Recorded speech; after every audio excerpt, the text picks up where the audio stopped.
All right, welcome back, everybody, to Cool's Interviews. This week we got a special guest joining us, and one you probably recognize, at least if you watched our top 10 Billy the Kid's countdown list. And so we'll go ahead, turn it over to our guest right now. Hi, my name's Jor-el Vaasborg. I am an actor, photographer, and musician working in LA. And I think Keegan knows me because he saw my portrayal of Billy the Kid in a Billy the Kid Do Evidence back in, what was it, 2015, 2016, something like that. Yeah, I think it lists it on IMDb as 2015. We filmed it in the summer of 2015, I think, and then it came out Okay. in October, right, or something around Yeah, I'm not sure. Like, I didn't see it on release. We that. uh we were making a Billy the Kid documentary ourselves. And so at my old job, I was going through just listening to some stuff, and that came over on YouTube. And so I listened to it and then ended up buying it so I could watch it. And that's how we found you. And then, of course, the whole group, we watched every Billy the Kid thing made at the time. And you got fairly high ratings. Actually, it was you and Dane DeHaan that got only two that got over 100. So, Yeah, I still haven't seen that. I need to see that. The Kid, right? That's what it's called. yeah. Yeah, I thought it was pretty good. The Kid. Obviously it's fictionalized compared to like yours, where I guess depending who you ask, people might say it's fictionalized. Well, I mean, it's always going to be fictionalized to a certain extent because we weren't Mhm. there, right? But um, they, when I was on set, they wanted it to be as authentic as possible. Because they were telling a true story, and then it was also, a documentary as well. And they wanted to, make sure like if I was wearing the hat, it was a period hat that specifically was from that time period in terms of the just garb and the clothes and all that sort of stuff. I think they were saying that you see like these certain hats that people wear in westerns, and no one was wearing those hats at that time period, and so they wanted to only use stuff that they knew either he wore or was from that era.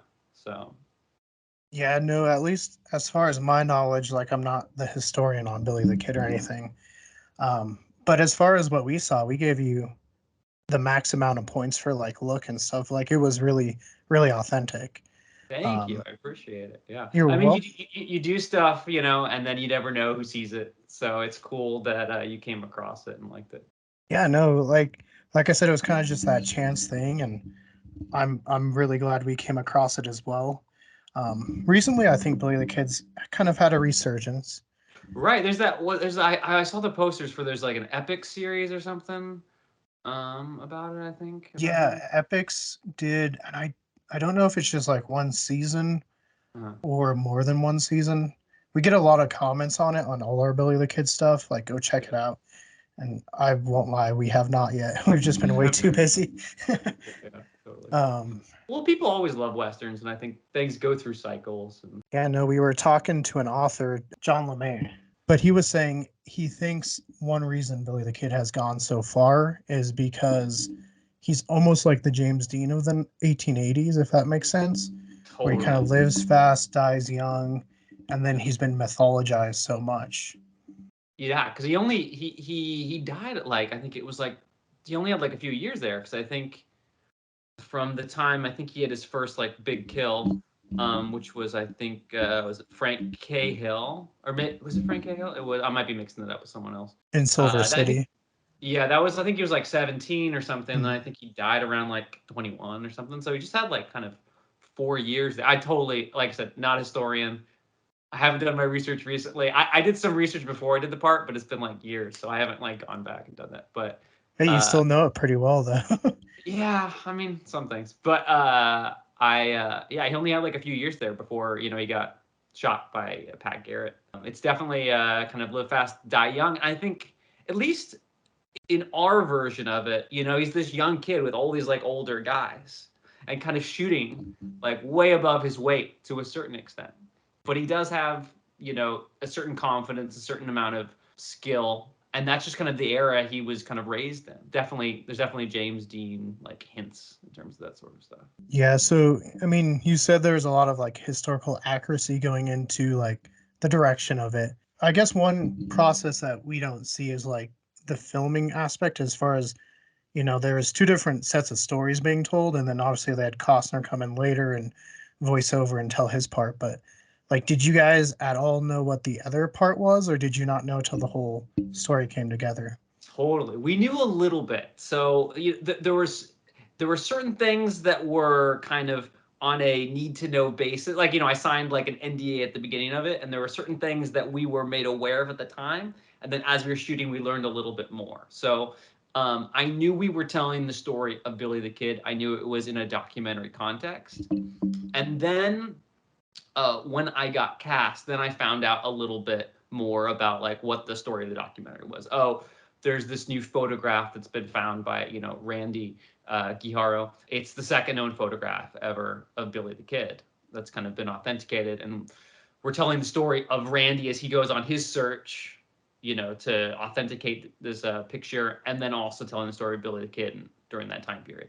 But when we and then actually I met Randy on like the third day of the shoot and got to meet him in person and got to kind of feel who he was. That was really fun because he's like a little excited kid, like in the best possible way. He's super cool. But when we shot the footage that I was in, we shot it almost kind of like a movie. We shot a lot of stuff that didn't actually make it into the final cut, which is kind of how it works when you're shooting, a movie or especially a TV show. You have a certain amount of time, and so we filmed almost kind of like a movie from start to finish of, this is Billy the Kid's life. And then that got edited out to different little segments that all got put into the final product. So I remember the director afterwards, he was like, he sent me a message and he was like, this isn't what we shot. They edited out some of the best parts. And I was like, yeah, that's kind of what it is when you're shooting. I mean, we're not making a movie, we're making something that goes along with a documentary. And if we can make it as much of a clear narrative and as much of an engaging story as possible that also complements what's going on in the documentary, then hopefully we've done our job. But it would be cool to have a version of it that was just what we shot, by itself. I have some longer clips, and there's one or two scenes, if you look online, that I think someone posted that aren't in the final film that we ended up shooting. But I have a longer cut somewhere, which kind of shows a little bit more. But yeah, that was kind of the prize. Does that answer your question? Sorry if I was rambling. Yeah, no, it was fascinating, and I like hearing that part. I've been around film. Obviously, we do our YouTube stuff, and we've been working on some documentaries.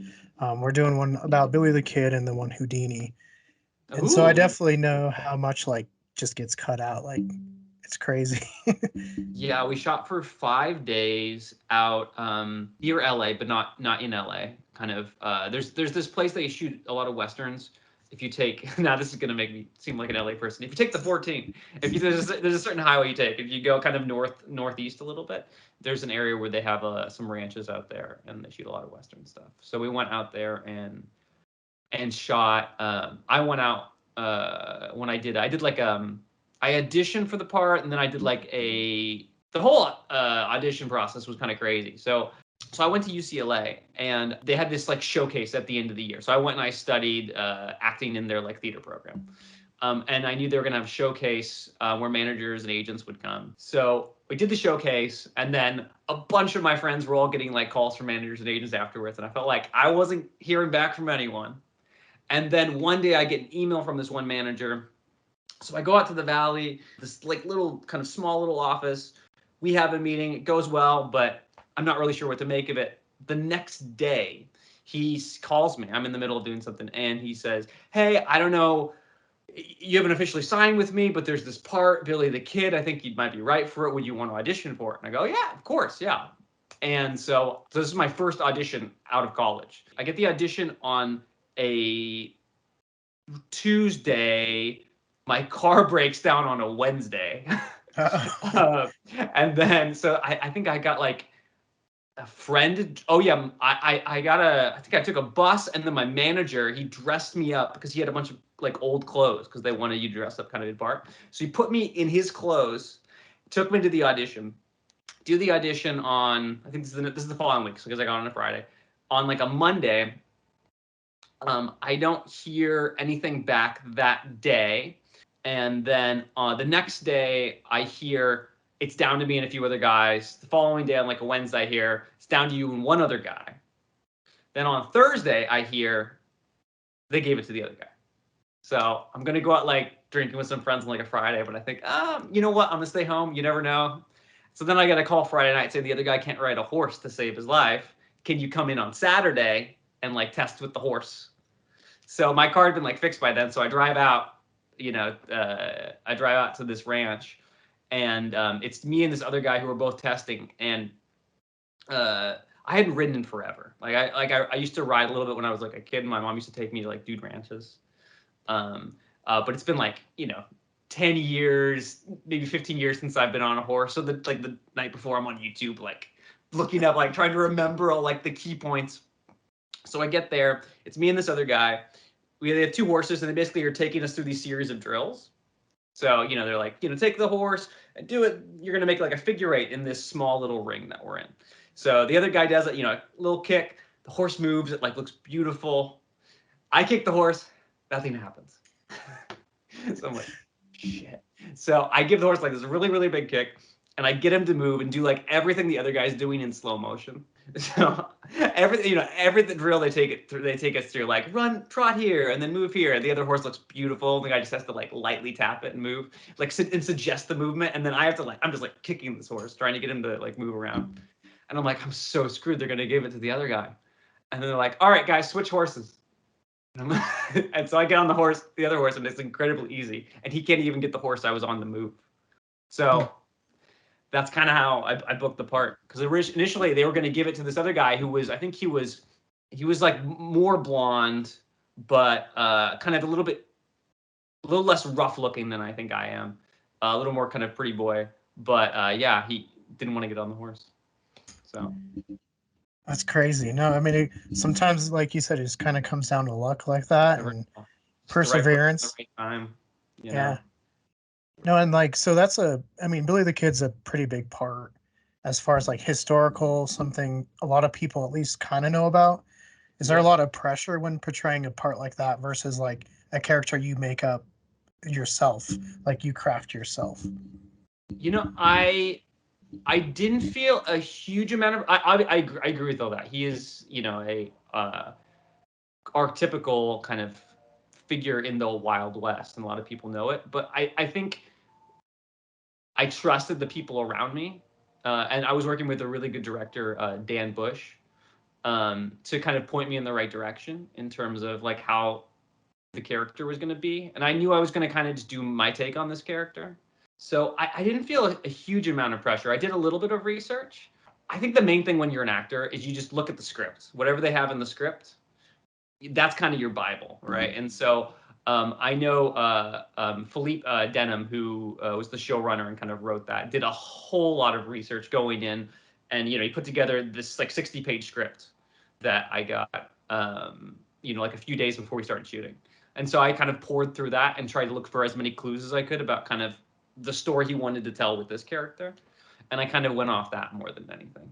Yeah, no, the script was wonderful as far as like research wise. Like I said, I think we rated it as our favorite documentary we watched as well.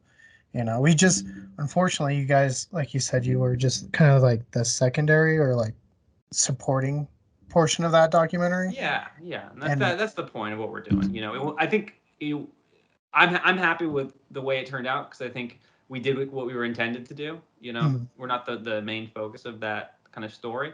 But yeah, I think a lot of people, from what I talked to, really enjoyed our sections in the movie. Yeah, I think we would have been totally fine if it was just like, I don't know, like you said, you're just the portion with you guys.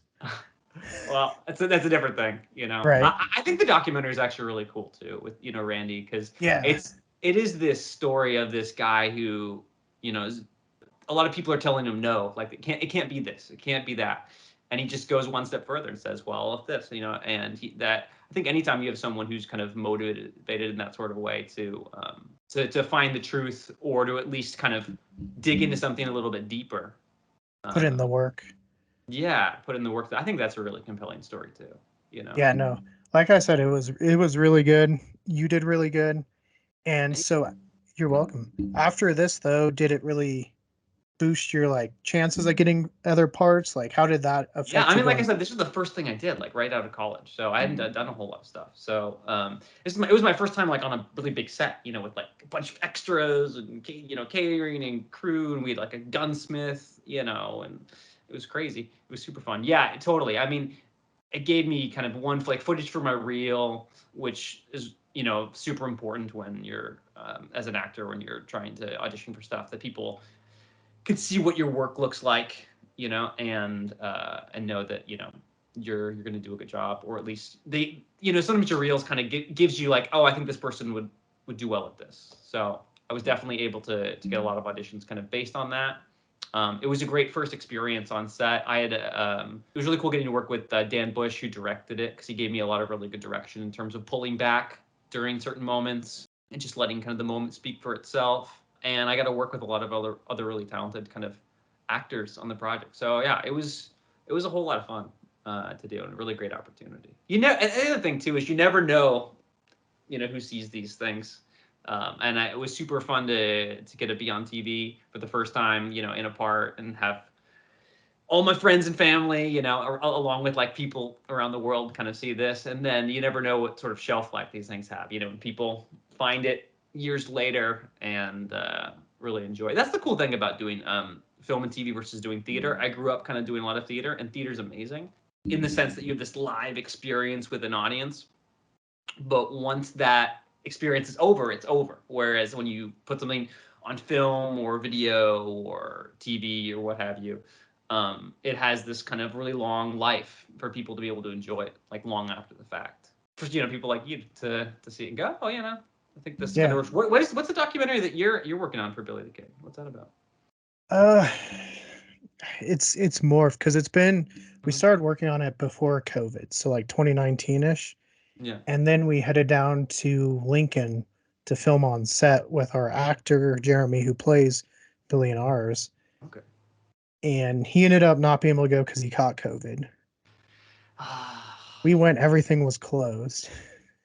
And so we ended up going back. We filmed his portions here in Colorado, which Okay. luckily enough look enough like New Mexico, where Sure. you can kind of just like fix it in. And at the same time, we were playing around with telling Brushy Bill, who was like the fake Billy the Kid.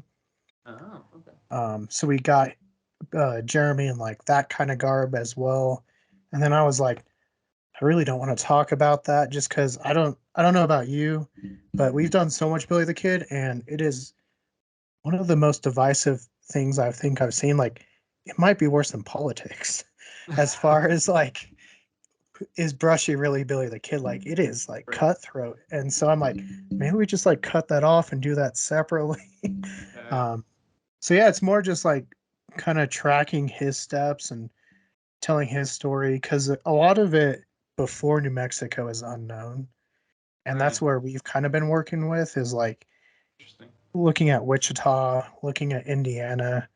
There's a certificate or at least a census record of a McCarty, and it matches his mom. We don't know his dad, but Henry's there, which was like his name before he came out and became Billy Bonney or William Right. Bonney. Yeah. And so that's been ours. It's been a long process, and like I said, we're doing the Houdini one at the same time, and so it's a lot of back and forth. Me trying to juggle both of them at the same time. Sure. Houdini's a really interesting figure too. But yeah, that's the thing when you're doing documentaries and historical retellings is you want it to be as accurate as possible, and so much of the information that's out there, is different. I haven't done, research into this sort of stuff, but when I talk to different people, so many people have different accounts of things, and people are very precious about their facts. And to like, Yeah, no, it happened like this, and no, it happened like this, and you're arguing, and maybe someone's got more data and evidence than the other person, but it's hard to see where that line is. I know after the Billy the Kid New Evidence came out, a lot of people were like, no, it hasn't been proven, that it's this photo, and other people are like, well, no, it has because they found the site and they found, and it is very divisive. All these kind of documentary, documentaries. Yeah, the pictures are always seem to be very divisive, and I think it's more just the more pictures there are, less of a like legend or mythology is there, like Mhm. less your brain can kind of create, Totally fill and it so in. it's not as like romantic, I guess, is how people would say. But it's kind of funny because if you go to the museum in Fort Sumner, you go to the ones in Lincoln, or even if you go to like the Brushy Bill Museum in Hyco, Yeah. they all have the different pictures. Like, so the museums openly are okay with it, but it's just like these other people that are like, no, it's definitely not that. Yeah. And so, yeah, no, it's fascinating. And like you said, depending on who you talk to, the story is different. The source, it could be different. Pat Garrett's story is very different than what factually happened. Yeah. Yeah. And I think actually how he said he killed Billy was more or less because I mean he could have made it super fantastical if he was making it up, Sure. but he made it seem like he was actually kind of scared of the kid when the kid came in, and that's why he shot him because he had captured him before. Yeah. If you capture someone, they get away after a certain amount of time. You start to snap. Yeah. So I mean, you went to UCLA, Mhm. started in theater.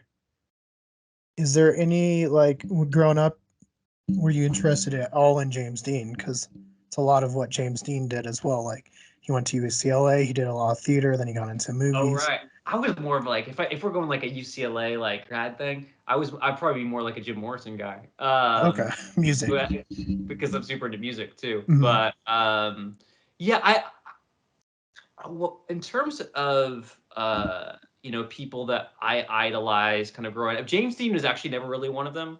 If I had to pick someone from that era, or maybe like a little bit later, I'd probably be more into like someone like Marlon Brando. Um, just because I mean his later work's different, but he has a more breadth of work. But James Dean definitely has that magical quality. But I didn't necessarily go to UCLA because someone famous went there. I went there because originally I wanted to. This is I don't know if anyone's going to find this interesting, but I wanted to go to either Juilliard or CalArts because I thought those are like the two best like theater acting schools out there. I didn't get into Juilliard, but I did get into CalArts. But then I also auditioned for a bunch of other schools because I got all these like free applications because my family doesn't have a whole lot of money. And then I got into UCLA, and then I got a bunch of financial aid to go to UCLA, and I got the same amount of financial aid to go to CalArts, but it was like because CalArts is that much more expensive and I'm from California, it was going to be like, do you want to spend like $15,000 a year to go to UCLA, or do you want to spend like $40,000 a year to go to CalArts? And I figured I could take that money, save myself the debt. And I knew I wanted to be in LA because there's a lot of, film and TV, and there's some theater out here as well. So that's why I ended up going to UCLA because I knew it was in like a city that I wanted to be in after I graduated, and it was a really good program too. Yeah, I mean Hollywood, it's out there. I mean, I It's think if you're out there. going for film and stage, there's only two places, and that's like New York or California. And Yeah, I so mean, you there's a lot can't of go stuff in wrong. Atlanta now. That's kind of like the Is third there? city. The third city. There's a lot of more like not really theater stuff, but there's a lot of film and TV stuff out there. But yeah, although I mean, now since COVID and all these things, you can kind of live anywhere if you can fly to where you're going to shoot stuff. Because like all the auditions I get these days are pretty much most of them are like on Zoom or online. Okay. And it used to be like I would have like about 50% pre-COVID auditions, like in person versus videos, and now it's like 90%. Just either you have a Zoom audition or you send in a tape. Um, so you can kind of live anywhere to a certain extent.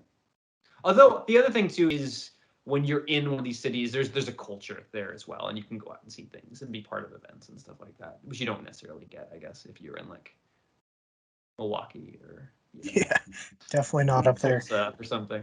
Yeah, I mean Colorado's gotten bigger, and it's kind of weird because Colorado used to be like the big place for movies before Hollywood. This is where they shot all their movies. But I think as of late, especially like you said, since COVID, I've seen a lot more of my buddies going into film and stuff and doing it here in Colorado, Yeah. which I think's fascinating.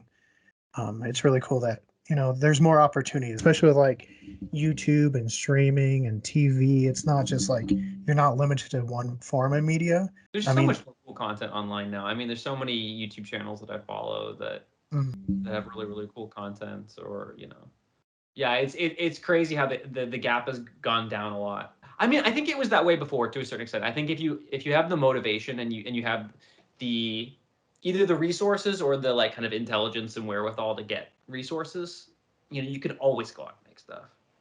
But the barriers become lower and lower and lower. You just gotta find a good group of people to go out and do it with, or you gotta find, you gotta learn everything yourself, which yeah, just which takes a can be lot a of time lot. and a lot of energy, but you could do it. Yeah, it's definitely easier having a group, at least in what we do. And it's taken a while. Like we've been doing stuff for like 10 years, and our things like change back and forth between what we do. But I think we finally kind of got it nailed down to like the our group now. That's good. And I think it's always good to just have a good support group. I've been trying to make some little short films with my roommates recently, and so just organizing the whole thing just takes some time, and you're trying to kind of plan around everyone's schedules. And that's the hardest part because everyone has different schedules now. Totally. Like And I that's always, the one thing about acting that's it's both amazing and disturbing at the same time, which is that you don't have a set schedule, right? You might get something, you don't have your job is kind of to keep honing your craft and get better, and then also looking for work, right? Or contact, talking with your reps to find work, but you don't have a set schedule, so your schedule is really really open. But then you'll get something, and then your schedule's completely full or completely blocked, or you get an audition, and then you got to turn in that night or the next day. So then your schedule completely changes. So you can be both incredibly free, or but there's always that if something comes in, gotta kind of jump in on it. you were talking a little bit about your stage. Like, do you do that a lot between the roles, or I mean, has that toned down since you've done TV and stuff, or what? Yeah, I've done a little bit of of stage stuff in LA. A lot of it's like smaller stuff in terms of like it's like new play readings, or it's working on like kind of shorter productions. Recently, since COVID, a lot of that stuff has dwindled. Although it's something actually in the next coming year I want to get a little more involved in the LA theater scene. The thing about LA is they have a lot of really cool theater, but a lot of it's these really really small theaters. And so you have to. That's kind of the thing about LA in general is there's everything is here. You just have to go out and find it. It's not going to be like in your backyard. So that's something I want to get a little more involved in this coming year. But I've done a little bit of theater in. I did this play in Pasadena a few years ago, and then I've done some little staged readings for some new works. No, theater's been really cool. I mean, I've been to like New York and haven't really been to too much in LA. We drove through it once when we were Yeah. out there. I definitely want to get back out there because there's just so many like sites and I mean just places if you watch Hollywood movies and stuff you can recognize. Like, Yeah. have you gone out to many of the famous spots, or because like you live out there, does it not I really think like? kind of. I have kind of. I think some of them are kind of a letdown. Some of them are really cool. I mean, like the Griffith Observatory is really, really cool. A lot of the stuff kind of on the west side, kind of in Santa Monica, kind of in the beach and all that area is really cool. A lot of the stuff kind of in the middle of Hollywood. Some of it's cool and some of it's kind of trashy. So I've been to some cool stuff and interacted with some cool people. Yeah, in terms of between roles, other stuff that I've been doing, just kind of trying to create some new work. So, like I said, I've been writing kind of these. I made a short film with a friend of mine a few years ago. I think that's on YouTube right now called Zach and Manny Make a Mockumentary. And I've been doing the last couple of years. I haven't done as much this year, but the last couple of years I've been doing a little bit of voiceover work too. So that's been kind of fun. I dubbed a couple of Netflix shows. Okay. So that's a complete doing voiceover work. So completely different experience because you're in the booth, just you by yourself, and you're trying to kind of match what's on the screen. So Now, for those type of roles, like how do you prepare for like the voiceover versus like the physical acting? you can't, especially like it's so fast. You get in there.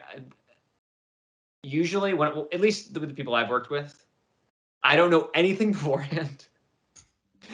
I don't even know who I'm playing. I get there that day, and then you've got like a 2-hour block to basically record all of the voices for a whole season. And they tell me like who my character is, I have to they give me a vague idea who they are, and then I just have to kind of quickly, make some quick choices about what kind of voice I'm going to use. Sometimes it's my voice, but with like a little modification. And then you get like you see it once. You have like basically there's the image, and then there are lines of text at the bottom of the screen, and they're different colors, and the different colors are the different characters. So I have basically my character is a certain color. So like, oh, you're like the blue one, and then I have the lines, and I have to do it like just like that. And they give me like a couple tries, then you keep moving on. So it's like incredibly fast moving. There's very little prep at all. But it is fun. It is fun, and you get to play characters that I would never play. Like like an old man, and like a young kid, and a crime boss. And all these different kind of parts. So that is kind of fun. You get to use your kind of imagination. I mean, is that something gotten bigger since like COVID, like voiceover roles? Like, Well, I think a lot of there are a lot more. There's a lot more dubbing opportunities well, there's just more content, just in general, right? So there's more roles out there, but I think also, especially with Netflix right now, there's a lot of foreign films and foreign TV shows that they're bringing in that are super popular, and they need voices for them. So I think there's a lot more just content out there, if that makes sense. were you big into like movies growing up, or like what got you interested into like acting and doing that kind of stuff? Oh yeah, yeah. So my mom was an actress kind of back in the day, and she mostly stage. I think she did like one little TV thing and some like little commercials. When I was a little kid, she was putting like parents put their kids into different things. So I think naturally I did like soccer and baseball and acting, and acting was kind of the one thing that I tended to gravitate towards. And it was also the thing where like different parents, like if you have a dad who was like played football and you're in a football team, he can kind of coach you and give you ideas, and Hmm. like do this and this, and you can kind of relate to your parent through that. And I was able to do that kind of with theater and acting to my mom. So I think that was what initially drew me toward that in terms of acting and theater. And then my dad loved movies. So my parents split up when I was like 7, and I'd already kind of gotten into theater. But I used to go over to my dad's house, and every Saturday night we would watch 3 movies. He would pick. We go like to the movie store, which I miss. I miss like Blockbuster and Hollywood yes, Video and stuff. Yeah. yes, Hollywood, yeah, and just all those like the little ones too. They had this Mm. grocery store, and in the back of it there was like a movie store that we used to go to. So we used to get like a rotisserie chicken from the grocery store, and then in the back they had all the movies. And so we would pick a cartoon, like a classic cartoon, like a Looney Tunes. He would pick a classic comedy, so it might be like Little Rascals or Three Stooges or Marx Brothers, or Charlie Chaplin or something like that. And then we would watch like a contemporary movie that was out. And so every Saturday night, I would watch like 3 movies with my dad. And I think that's where kind of my love of film and cinema kind of came from. And so pretty young, I knew I wanted to kind of be an actor. And I always thought I was going to end up doing kind of like stage acting in like New York or something like that. Because I used to go to New York when I was like a little kid with my mom, and we'd see a bunch of theater. Like we'd like take my student ID and then like go and get really inexpensive tickets. And then I just ended up in LA, and so that's why I've tended to do a little more film and TV stuff. The other thing that's really cool about film and TV is that I like is it feels like there's a little less separation between the disciplines, if that makes sense. Mm. Like when you're on stage, a lot of it, the emphasis is kind of placed on the actor. The director takes the actors through like a long rehearsal process, right? And then the line designer and sound designer, they all come in and do their thing, but it's very separate from the acting. And once the play starts, the actors have a lot of agency, but they're like kind of very pushed away from the other designers. And I almost feel like there's some sort of weird thing where like the actors are the most important part of the stage, and the techies are just techies. On film, actors, they're important, but they're really not that important, right? The person that like the shot needs to be in focus, the sound needs, all these things need to happen. And when you're on set, you don't interact too much with anyone who's involved in like pre-production or in post-production, but you're in there with the director of photography, with the director, with the the costumer, with uh you know the first AD with all the different people. You're all there kind of as a team working together. And there's something that feels very kind of like cohesive about that I really like in terms of like making something versus theater. If that, I hope that makes sense. Yeah, and at least for me, I guess, I mean, I feel like it makes sense for the viewers. My cousin Marika is actually in film and works on more like the color grading process and stuff, and Oh, like teaches classes and stuff like that. super interesting. Yeah, and so I guess for me, one of when we went out one time, they were Marika was helping with was the movie Sorcerer's Apprentice. Yeah, yeah. And so that was always really cool, just seeing how the different parts come together, like you said. And it's almost like a family, and like you get to know these people and you're around them and you're living with them. Like, do you ever feel sad after, like, oh man, like this is over and I won't see these people probably? Like, I'll sometimes you do. It was really funny. There was a PA who we worked on Billy the Kid, named Christina. It's either Christina or Christine, and she was super fun to hang out with. And then when I got my first big film role in this Disney movie, she was also working on the exact same project too. And I saw her, I'm like, "Hey, Christina!" She's like, "Hey, Jor-el, what's up?" So sometimes you do work with people multiple times, but I guess so. There is. It's a very strange process because you get very, very intimate with someone for this very short period of time. It's the same thing with theater too, right? You create this thing, and then you go goodbye. Sometimes you do actually do develop relations with people, and you do work with them again. So I would say it's not necessarily, you do see people sometimes, but I don't know. I just try and soak up as much as I can in the moment. I remember thinking that when I was on set for Billy the Kid. I remember thinking like, this is a huge opportunity. It's crazy. This is the first time you're on like a big set and you're like the lead. yeah, Like the lead of a very like big historical character. yeah, very Yeah, cool thing. Just do your job. Treat everyone with respect. I tried to learn as many people's names as I could. And just try and like burn this into your memory because this might not ever happen again, or this might definitely this won't happen again, right? Because every new experience is different, right? And so I think I did that, and so when it was all over, I was just really tired actually. I remember because I never shot something for like multiple days. I remember I think it was like the last day, and because we would shoot like for 10-12 hours, and then I drive home and try and wash off all the dirt because we were out all day in the sun. And I remember the last day, I think I was like really, really tired or something. The producer came up to me and said, "You're too low energy," and he took an energy drink and poured it down my throat. Which is surprising, but kind of funny. I'd say you have experiences and then they're over, and the cool thing is that you had them. So I don't know if I ever feel sad. I mean, there's always a certain amount of sadness, but I try and appreciate the moment for what it is because it's never going to be there again.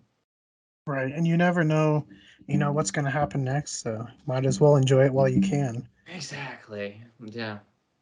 But you were saying, Jim Morrison and stuff, and I've seen your page and I know you do music. So do you want to talk a little bit about that as well? Like what Sure. got you into music? Sure. So, growing up, both my parents, again, I think it comes back to my dad a little. He used to play a lot of classic rock CDs in the car when he'd like be driving me home on Sundays. But I always I always loved music, and I did a lot of musicals growing up, so I did a fair amount of like singing.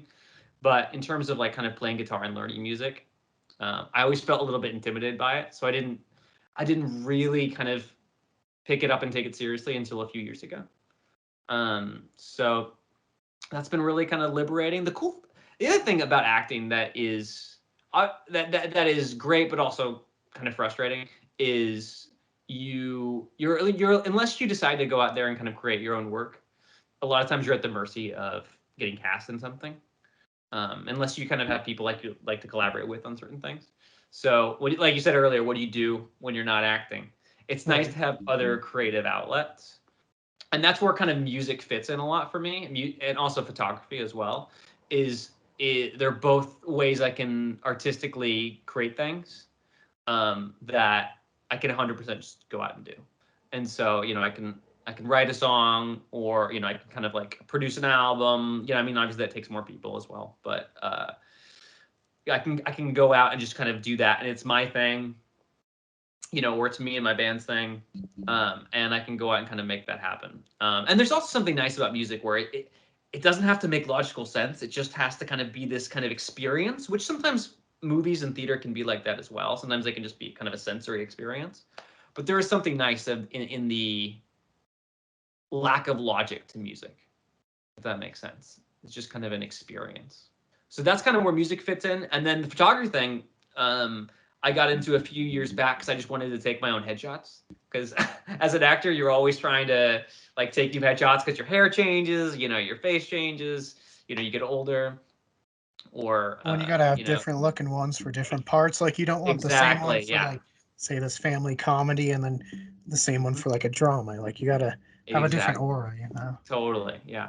So and so I was like frustrated with like every few like months you're like shelling out hundreds and hundreds of dollars. So I was like, I can get a camera and I'll figure out how to do this.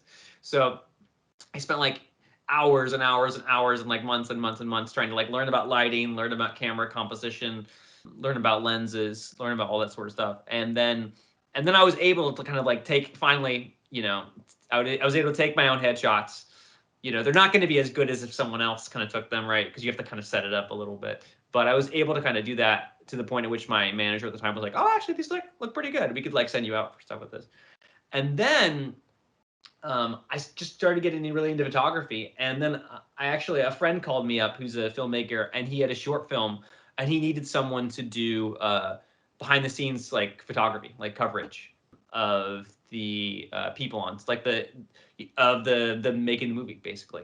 And so I started doing that. So I've been doing that for some little short films and like projects. I think I did it for like a commercial too, which has been really fun because I get to be on set, but I get to be instead of front of the camera, I get to be behind the camera, and I get to kind of basically capture the narrative of what goes on set, kind of all the way in the corner where people can't see me, which is it's nice. Sometimes it's nice to get attention, but sometimes it's really nice to just kind of be in the Sit background. back and relax a little bit. Exactly. It's a whole different thing. My I'm probably an extrovert, but I do have an introverted side, and there's something that's really satisfying about doing that. So that's been Yeah, really no, fun. I totally understand. Like I said, when we started out with this channel, like I was more the front man. Mhm. And then as we've gone on, like I've been helping other people do stuff on the channel. Yeah. And like to me, it's more gratifying helping them doing it. And then it's like less work for me and like I don't have to remember the line. So I totally understand that. Yeah. Um, Collaborating stuff is just great in general. mhm. Yeah, no, it's always fun just collaborating with different people and because then it's a different voice. Yeah. Especially for our channel, it's not the same like five people all the time. Yeah, yeah. Yeah, Yeah, I know. that's the thing. When you can fill your circle with really cool, interesting people, then it takes the pressure off you. That's the other thing that's really nice. I love when I'm on set. I'm like the least talented person on set because then I get to learn from all the other people. I always think I do have a competitive side, but I think a lot of people get very caught up in the competitive side to the artistic world of like, oh, they're doing this and I'm not doing this, or I need to be better than this. I need, and it's good to go after the things that you want, but it's way more fun just to help like elevate your friends and to Hmm. make a bigger pool of really, really talented people who you can help them, they can help you, you can learn from them, they can learn from you. Yeah, and at the end of the day, I think we need more of that, like just like helping each other. I think we get so much further with like so many different things. And like, I've seen that recently with like YouTube and stuff. More people are like collaborating and helping each other. And even if it's like a smaller channel, they're helping that channel get bigger. And I think that's always really good for just like everything. Cause with just more options and more competition, it helps the product become better. Totally. Yeah. It creates more variety. It makes things more interesting. I Yeah, mean, not get stale and stuff like that. yeah, totally. People get very insulated online, and you're even more insulated because of the way algorithms work, because they're just trying to show you because they're trying to they like, oh, you like this, we're going to give you all of this. Right. And Which sometimes work. it's frustrating. Like not as a creator, but as like for me, just looking for new things. Like it's so hard to find new things. It feels like anymore because it's Totally. like you've listened to this. Why don't you listen to it again? I'm like, I don't want to listen to it again.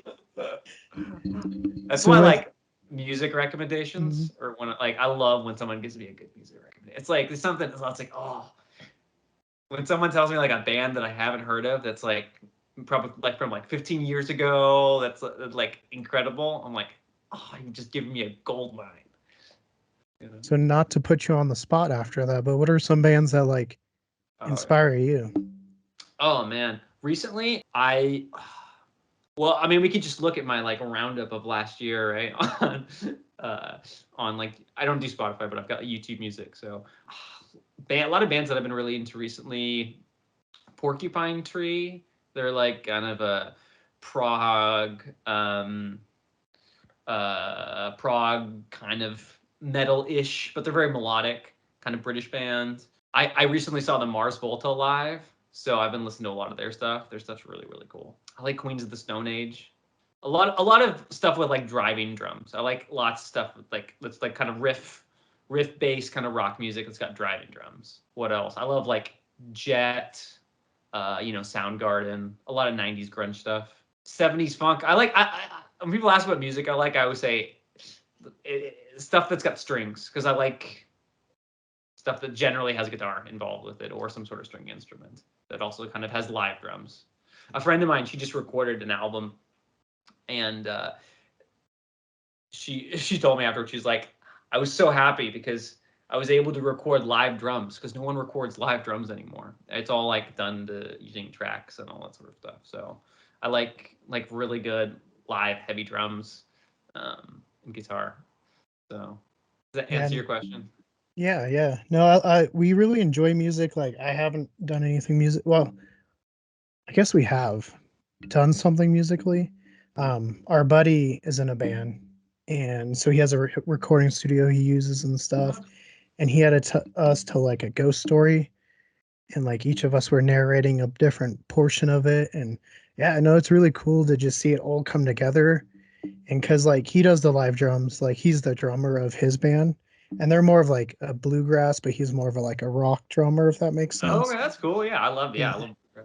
Yeah, that's the other cool thing about art is it's like a home, right? Hmm. And in one room there's film, and in another room there's music, and in another room there's like visual art, like painting and sculpture. In another room there's theater, and you get a much fuller experience of life if you can go through each of the rooms and experience each of the things, and they all kind of fit each other. Like if you're into film, like there's some amazing like soundtracks out there, and there's music that's involved in all that sort of stuff. Or If you're like in, photography, like cinematography. Because yeah, it's like all. for me, like Assassination Jesse James Oh my is god, just like right? one of the most beautiful like films I've ever seen. And like just those shots, and I'm like, I would love to just go take pictures all day that looked like that. Yeah, Like that's amazing. amazing. Yeah, cinematography. Because I started out, like doing photography, and then now recently I've been doing some more kind of videos and cinematographical um things, and it's a whole nother level because you're dealing with a moving image, and so completely changes the way you do things, and the amount of money that you spend on things. Right. Yeah, Things are you just just got to get the lighting just right. And Mhm. yeah, no, You I got to like can't. camera movement. It's like you're moving from 2D to 3D, you Mm, know. But that's no, cool. You said your sister does color grading. our cousin. Oh, Yeah. your cousin. Sorry, your cousin. Yeah, our Yeah, cousin Marika. Marika went to NYU, I believe. I've been trying to learn DaVinci Resolve recently. I've been doing a lot of stuff in that, which is the program that a lot of color graders use. Okay. Yeah, I don't have the patience to be a color grader. Like you have more patience than me. Like editing, just what I do, I'm just like, oh man, it's such a I was not born for editing. I like it and don't like it. I mean, I don't know. With editing, I get into like little spurts where I'm like, oh, I can do this and do this. Like I just did I told you my friend recorded an album. I did I filmed like a little. It's kind of like a videography type documentary, right? I just kind of recorded the day. I did like BTS video, and now I like have all this footage, and I can go through and make 1,000 different narratives. But it's figuring out like how do I do it. And sometimes like I'll sit down and like at my little edit bay, and I'll be like, oh, I can do this and this and this, and then I get to a point I'm like, I've been here for hours, Hmm. and I don't know if I'm making any progress. Sometimes it's just like for me, like I understand because you're like going through and you're like, oh, I've cut down all this and that, and then you're like, Yeah. sweet, I'm like 40 seconds into the video, like, and you're like, crap, it's 45 more minutes to go. Oh, I have a tip for you. I have a tip for you for editing. Okay. Get some get some glasses. I don't wear like contacts or like need glasses, but get some glasses. Even just having like another these are just like blue blockers or whatever. I don't think you even need blue blockers, but just having another piece of glass between you and the screen that you're staring on, your eyes get so much less tired. Like after long times of editing, and I just got some these things are called like gel drops to put in my Okay. eyes. Makes a huge difference because it just like helps hydrate your eyes. Because if you're staring at a screen all the time, it's like I'll feel it. I'll get like a Yeah, like it headache. starts get to warm. Yeah, your eyes get warm and stuff. Yeah. I'll have to try that. That's No, right. thanks Gel for the drops. Yeah, gel drops. You can get them at any sort of like CVS or whatever, and then just get some of these. You Okay. can get them for like $10. You said what are they called? Blue. They're called. These are like they're like blue blockers, right, or whatever. Okay. And for color grading, you don't want to do that because they actually probably change the color a little bit. But I put them on anytime I know I'm going to be doing something where I'm intent. Like I don't put them on when I'm like watching a movie, but I put them on when I know I am like writing something for a long period of time, or I know I'm going to be like visually like staring at a screen hard for a while, and I notice a huge difference just in terms of my eyes and how I feel and all that sort of stuff. Yeah, no. Sorry. I'll have to try it out. With like your music, do you have like separate YouTube channels, like anywhere people can find you or Spotify or I have anything? an EP. So if you just look up Reckless Raven, that's the name of my band that I have. We have an EP available. It's not that good, but it's out there if you do want to listen to it. You can find that online. You can also find same thing, Reckless Raven. I think it's Reckless Raven Music on Instagram. We have an Instagram. You can find that. Basically, me and the drummer that I've been working with, we've been putting together a live set for like the past 6 months, and now we've got about like 6 to 8 songs. The goal is to start playing some live shows in LA. So Okay. that's kind That of the would, next step with that.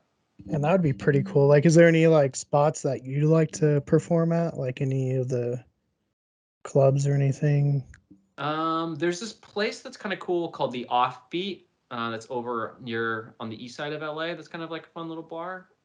And there's a bunch of spots in LA. It just depends on what kind of type of music Hmm. you're into, and then what kind of I don't want to say level, but like at what size audiences you're kind of bringing in. That one's kind of cool because they do kind of mixes, and I like a lot of different types of music. I don't listen to a whole lot of like electronic music, but that's cool because they do nights sometimes where they do different genres like back to back. So you can see like kind of ethereal pop band, and then see like a metal band, and then see like kind of a classic rock thing or what have you, or like a punk thing. Yeah, no, I remember because I've been to some of those places in like New York, and one time they had like a jazz band going on, and it was just so Oh, yeah. cool. I love Like, jazz. I grew up going to the Monterey Jazz Festival as a kid, so okay, I used to go there and like me and my mom would always like volunteer places, so we didn't have to get tickets and stuff. So I would like volunteer for a few days, and then I would just like walk around the festival for a few days and like enjoy the like ambiance. And yeah, jazz music's great. Apparently, it's the least listened to music on Spotify, which I think is a crime. But is it really? apparently, it's the least listened to genre. Huh. That is, yeah, that is definitely criminally underrated then. Yeah. Oh. Like, I mean, there's some great because I know all the ones we listen to are just like indie jazz bands and stuff like that, Yeah. but they were just so talented and you Yeah. know, just so good at what they did.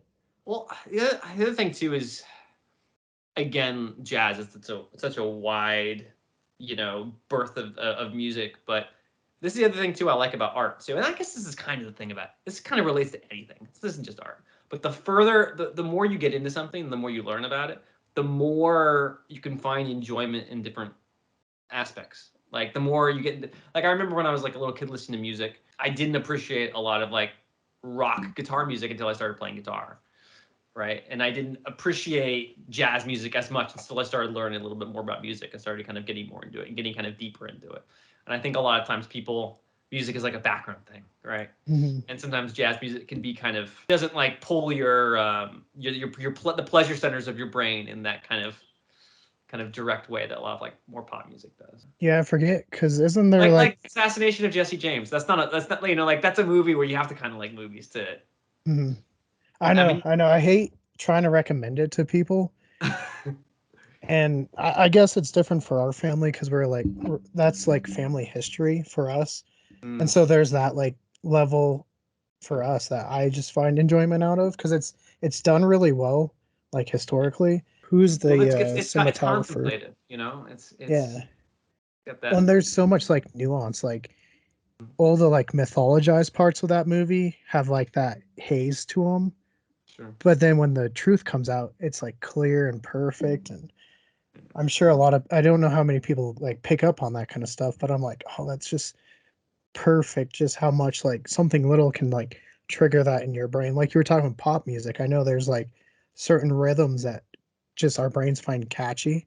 And so now they like try to string that into older songs. And I forget what it is. Like I said, I don't have a lot of expertise in music and stuff like that. But this is kind of like a political thing too, right? But this is just the way capitalism works, right? It's great because of the because it creates competition, but when everything revolves around money, that's where the competition it revolves around, right? Ways to generate more income. It doesn't necessarily revolve around ways to make things better or richer or more interesting. And sometimes when it's like our healthcare system, right, and this sort of stuff, right? It's not necessarily it all revolves around money, and a lot of times that's a really good thing because it does drive innovation, it does drive all these things, but it might drive innovation of something that they can charge a lot more for versus something that actually is going to maybe save more lives or something, right? And it's the same thing with music too. Yeah, I mean going back to like charging more money wise, I think we saw that after the original Avatar came out. All of a sudden there's all these movies that were now 3D, even though they shouldn't have Yes, been shot totally. in, they weren't shot in 3D, they were just hastily converted and then now they're 25 bucks instead of 12 bucks.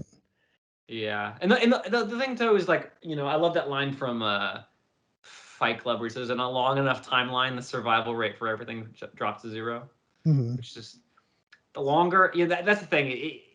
The truth comes out in the wash eventually. Yeah. Yeah, So eventually everything. I mean, we do a lot of history on our channel. Obviously, that's how we found you and stuff like that. But yeah, I really like history because it feels like no matter what you look at, you can always find something new. totally. I mean, there's always some new document.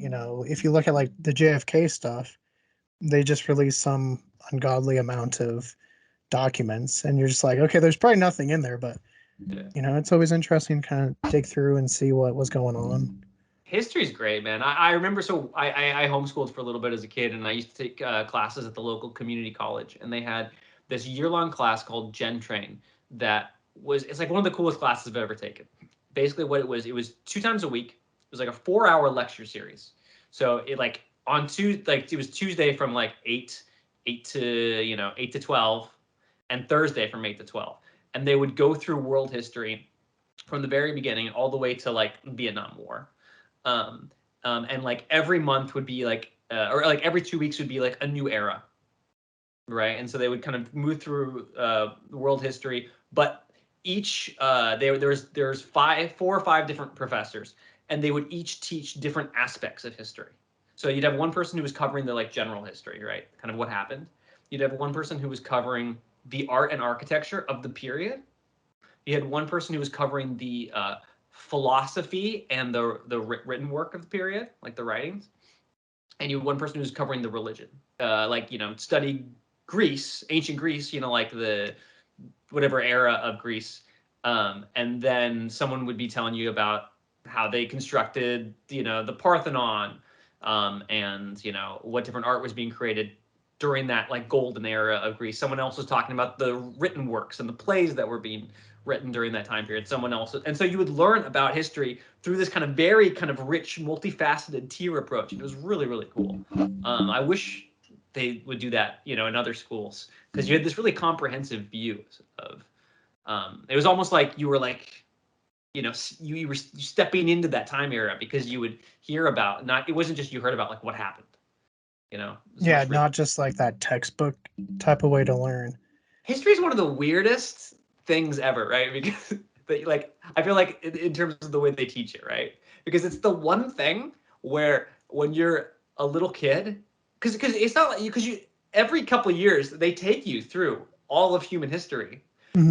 but when you're like in grade school, they always give you like a version of history, and then and then you get to middle school and they're like, all right, we're gonna do it again, but now we're gonna tell you what actually happened. Yeah. And then you go through middle school and do that all again. And then you get to high school and then they're going to, we told you in middle school, here's how it actually happened. And then you get to college and every time you're learning like a different version that's more quote unquote complete, which is so weird in terms of like the way you learn stuff versus something like math where you're learning something and then you're building off of it. Right.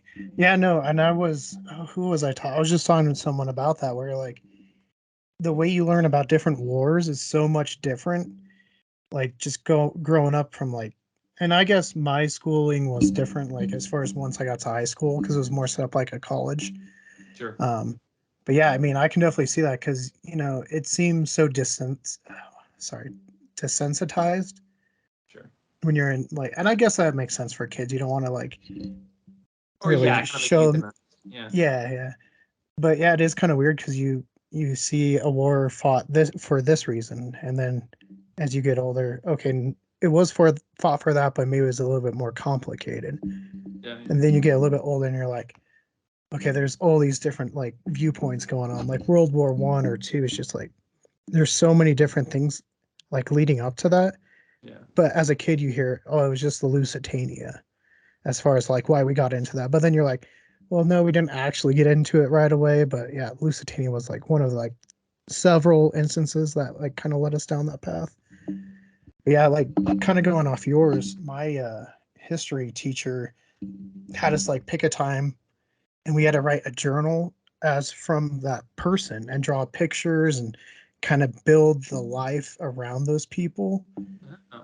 which I always thought was like a really cool way to teach you history. Like you had to go research that time and then make up the city and then make up the architecture, and which I enjoy because I enjoy drawing and stuff on like that kind of stuff.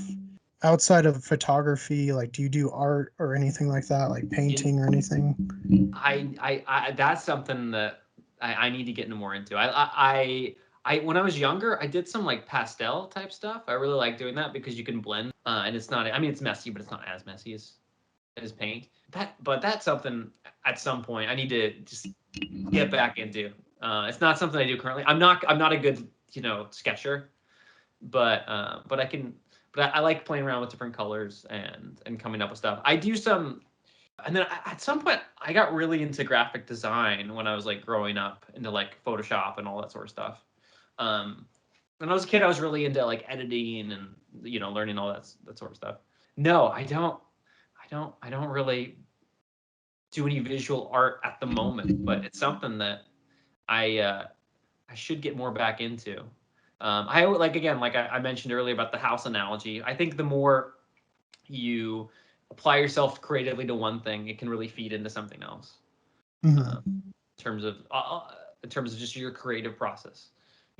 Like when I do, like in terms of doing like voiceover, when I get auditions for stuff, I'll record lines, but I'll do it in the voices when I'm like trying to memorize my lines, and that helps me like because I'll be walking around listening to like one character going, "Well, you need to do this," another character going, "I don't know, I think you should do it." Right, and so I think the more you can, like I said, the more you can build up your skill set in one thing. So that's something. Again, I should build up my skill set in painting. And So do it you definitely helps plan? you for like storyboarding, right? If you're directing stuff, just sketching and all that sort of stuff. Yeah, no, that leads perfectly into the next one, which was like, do you plan on going to like directing down the line? I am at the stage now where, at some point, yeah, yes, it's just finding the right project. I'm kind of trying to create this little thing with my roommates right now, where we make these little short films, and so, I've directed one of them. We haven't released it yet because they're kind of just exercises at the moment. but we're going to try and start making kind of bigger and bigger projects. And so if the time comes to direct one of those, I'll probably do that as well. I also have a couple other projects that I'm trying to kind of get off the ground that I'm working on writing that I probably won't direct, but they're kind of stuff I'm working on that I might find a good director to work with. Directing is so all encompassing. You're a part of something from the very kind of inception of it all the way through kind of the end of it, and it's a really big commitment. And I want to make sure if and when I do it that it's something that I'm really excited about, and I can put all my energy into. But yeah, definitely not out of the question. It's just kind of finding the right project too. I guess we'll go to some basic questions. What are like some of your favorite films? Ooh, okay. It changes. Being John Malkovich, that movie, it's like kind of like the right blend of kind of weird creativity with kind of goofy humor. With I like a lot of psychological stuff, and so it's got some psychological elements as well. But I love that film. You know, stuff like the stuff that everyone likes, right? Memento, Fight Club, Whiplash. I think is a really one of my I think it's one of the like most tightly constructed films of all time. I don't know if it's one of my favorites, but it's kind of a perfect film from start to finish if you watch it, because it just follows one narrative and you just kind of take it through this this further build. So I think that's a really great movie. I love, in terms of like westerns and stuff, I love like Butch Cassidy and the Sundance Kid, Kiss Kiss Bang Bang. I wrote a film that's kind of in the same style as that, but I like Shane Black and kind of the way he writes and that mixture of kind of humor and dark comedy and all that sort of stuff. But yeah, I used to love that movie. In terms of like just comedies, my favorite comedy of all time is Wedding Crashers, because I just think it's just really, if you watch it now, I mean, there's probably some stuff where people would be like, but but I just think it's a really funny movie. In terms of you mentioned Assassination of Jesse James, that's a great movie. One of my favorite actors is Sam Rockwell, and he's in a movie called Matchstick Men that I really like. That's kind of a con man movie with him, and that's my favorite Nicolas Cage performance. Those are some highlights, I guess. Yeah, and some good ones in there. Like Fight Club's pretty classic. Are you big into like the Criterion films or that Criterion collection? That's something I need to like sit down and just like synthesize. I haven't like made that step yet. I love Some Like It Hot in terms of like classic movies. It's a great comedy. Dog Day Afternoon. That's an Oh, amazing movie. yeah. And Yeah, that's like such a good performance. I've been trying to watch. I've been going back. I've got like a list on my phone. I have a friend of mine who's like super into movies. I mean, like I'm into movies, but he's like my friend who like super into movies, and so he's got like I've got a list. Oh God, there's this movie. There's this. I just can't remember the name, but there was a couple cool like foreign films recently that a friend of mine showed me. Shoplifter. I think it's called Shoplifters. Okay, I've not heard of that. I would one check yet. that out. That's a really cool movie, especially if you like kind of that contemplative sort of somber feeling. It's really good. I don't want to say anything about it, but that's a really good movie. Oh yeah, recently I've been trying to get into like Hong Kong movies. So I just watched the Jackie Chan Police Story, that movie. I just saw that recently. It's really cool. It's cool. It's cool just seeing like like when Parasite came out and stuff. I think a lot of people were like a little more exposed to Korean cinema. There's so many cool foreign films out there. It's actually really. I've been trying to. I went through a period where I was just like, I don't know if I can watch Hollywood movies anymore, because it's just a lot of them are just so formulaic that I ended up just seeing like a lot of these foreign films, which sometimes they're formulaic as well, but they have a different rhythm to them and a different aesthetic, and so it's actually really cool sometimes taking your mind to those places. A little bit like that, like jazz, right? Where you're so used to. I know this person, this is going to happen, and this, you can just, all the beats already that you're going to see. Sometimes when you watch a foreign film, it's kind of disrupted a little bit. It's a little bit of a different style. Yeah, it's not the same voices. Like that's something recently, like there hasn't been a ton of new movies, like personally, that I've been like, oh, I gotta go see that one. I think Elvis was the last like big one that I was like super excited about. Oh, yeah. That's Did you like that? I think so the lead was from went to UCLA too. A friend of mine knows him. really Austin Austin Butler. Yeah, Yeah. no, I thought that was really good. I I like think, Vaasborg. yeah, I think that's by far my favorite one of the year. Like I said, I haven't seen many, so maybe I'm not the best judge on that, but I think Austin did like fantastic. I had seen it once with my yaya, who had grown up. So I'm Greek, so Yaya is Greek for grandmother. Right. But we went and saw it, and she was saying like, okay, I remember when this happened, and I remember that, and so that was so cool, just that experience too. But yeah, Austin I thought did good. But yeah, I love a lot of foreign films, and I think Criterion's really good for that. Is like there's so many good foreign films that maybe people wouldn't see. Like Totally. I still am trying to get my buddies to watch Tampopo or House. Oh, And like Tampopo is like a western about ramen noodles, like ramen noodle makers. that sounds cool. Yeah, and then House is like I remember I saw it on one of the Criterion like closet collections with Ethan Hawke, and I think it was Ethan Hawke, but he said it's like if you did acid without doing acid. Sure, I sure. guess that's the only way to describe it. But yeah, You it's got a to send me a crazy list. movie. You got to send me a list of some of your favorites, and I'll send you a list because that's how I've got everything on my phone. I like a little list because my brain, you know, my Mm. brain's full, or at least it's working on half speed. Have you seen you should see Triangle of Sadness. That's the film that won the Palme d'Or this year, and that's definitely a really entertaining film. Okay, I definitely recommend if you haven't seen that. what's that one about? It's based. I don't like. I always like want to refrain from like telling people too much about what things are because it's fun to go in. But basically, it's like kind of a satire about all these rich people who go on a cruise. That's all I'm gonna say. But Okay, Woody Harrelson's in it, but he's the only American, and it's I think it's Danish. It's I don't remember the exact country that it's from, but it's it's shot beautifully, and I would say it's entertaining. The whole movie is really entertaining in terms of like what it's trying to like say as a satire. I don't know if the message is as insightful as maybe it wants to be, but it's very entertaining. I definitely think it's a fun movie, especially, and it also doesn't follow a narrative. Again, like we mentioned, it's kind of like traditional kind of narrative. I was getting into some South Asian films as well. Spence, a friend of mine took me to RR. Have you seen RRR? mm-mm.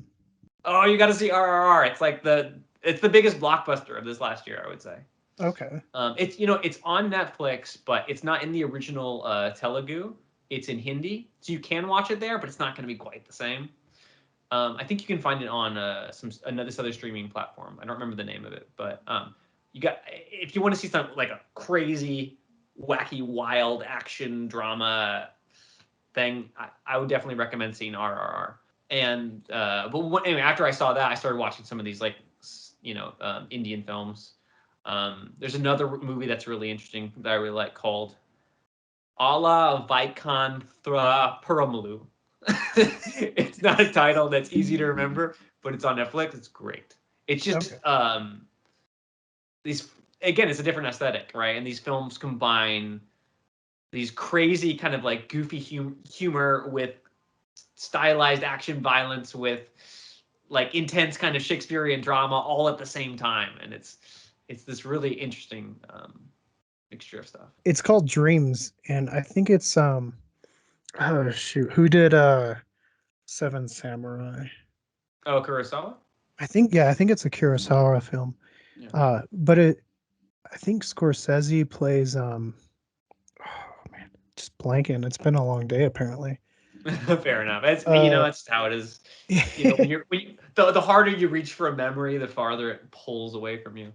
well, this one's like so frustrating because I see it sitting right there, but Oh, who's the next famous time. painter? Oh, Um Van is it Gogh. I think Martin Scorsese, I'm pretty sure plays Van Gogh. I'd have to double Oh, check that one. what? Yeah, it's a That's interesting. weird thing, but yeah, it's an interesting movie. It doesn't have like a like storyline throughout. It's kind of like I Yeah. don't know how to describe it. I Well, kind of like those sometimes movies. when you watch movies, right, I feel like there's different categories of movies, right? There are movies that are narrative driven, and there are Mhm. movies that are kind of character driven, right? So sometimes you have a movie and it's driven by the plot and this happens, but sometimes it's like an exploration of a character or an environment. And I feel like movies can kind of fall in either of those categories. When you watch movies, being a musician, are you like watching the technical aspect of like how they're playing and stuff? Like when you watch like a Jim Morrison with Kilmer, do you like watch like the guitar and the singing, any of It's that usually kind? always off if you're watching. I mean, like, I mean, I'll watch things multiple times, and like I feel like because there's so many aspects of art that I'm interested in and engaged in. Like again, like the music, is part of that, but also the image and what the cinematographer is capturing and the director and the story, the time and camera moves, all that sort of stuff. I always watch movies and I'm trying to watch the narrative and enjoy it, and then sometimes I'll go back and watch it again. But the cool thing about, I don't know if it's a cool thing, but one of the things about really good art is you start off like looking, go, oh, I was rewatching I think The Dark Knight, and I was like, I'm gonna rewatch this, and I'm gonna like look at how he creates tension in the movie with camera movement, and like when he pushes in, when he pushes out, and I got like about 15 minutes in, and I was like, yeah, yeah, and then like about like a minute 18, I started to like, completely forget what I was doing, and started to go, it's just started to just get engaged in the movie, So sometimes I'll have moments of that, but I think really good art, if someone's telling a story that's really engaging, you forget about all that stuff. It's all a fabrication, you know. The edits don't happen in real life, Yeah. right? Yeah, you don't have the camera angle like one way and then next way. Yeah. Yeah, the No. way they're lighting is completely different from the way lights work. You ever see something shot at night? If you go outside at night, you can barely see. But Mm, if you're shooting something on film, most of the time they want you to be able to see something. So there's lights there, right? Like I was doing that recently. We were doing this, shooting the short, and you're trying to shoot something at night, but you wanted the camera to be able to see it, right? Which means you have to put light, but the scene is supposed to be really, really dark, mhm. right? And so a lot of times you're playing with color, using like really like blue tones to like suggest that it's night, right? Suggest that that the light is like moonlight or something coming in, but it's all a fabrication. Moonlight isn't that color. Movies have their own they have their own life, right? They have their own, like, we've seen enough movies that you recognize like the style of movies over actual life. Like for instance, when you see action in real life, it happens a lot faster than the action you see in movies. But you're so used to seeing it at that speed because that's the easiest way to like see it, that you don't think that it's weird, or you're so used to the visual storytelling aspect of movies that sometimes when you do it and it's more authentic, it actually looks more fake because people are used to seeing it a certain way. Yeah, lighting is such a weird thing because like, there's those videos showing like obviously what James Cameron's Titanic looks like when it sinks versus like here's what it actually looked like when it sank. And it was just like some like dim little lights and stuff. Or I don't like, have you seen Lincoln? Um I have the seen Lincoln. Spielberg film? Yeah, it's been a while, but I've seen it. Yeah, so there's that whole like short where they're talking about how they had to film it with just like the period accurate lighting. Like they didn't we're trying to use like everything that's period accurate, no like other outside lighting. And so it was like a real like just almost just pulling off that look while actually still trying to get the light on the actors Totally. so you could see them and stuff. Like anytime you see a film, just look at the number of lamps that are like always Yeah. on. No one has this amount of lamps that are always on in their home, but what? But they're putting them on because they have lights that are right next to those lamps that are shining in that direction. That are actually putting light on the whole scene, and they're trying to make it look like those practical lamps are the things that are producing that amount of light. But no one has like 8 lamps that are all in the same room that are in different locations. On at the same time with the Yeah, overhead yeah, lamps. no, Yeah. I have one light on always. Yeah. I never have more than one light. Continue with like the night lighting. Is it ever distracting to you? Because like for me, it Hmm. feels distracting when they film the scene during day Oh, they and do then like they day for just night. yeah, then they just slap like that like blue tint on it. Yeah. If Apparently, have you seen Nope? mm-mm.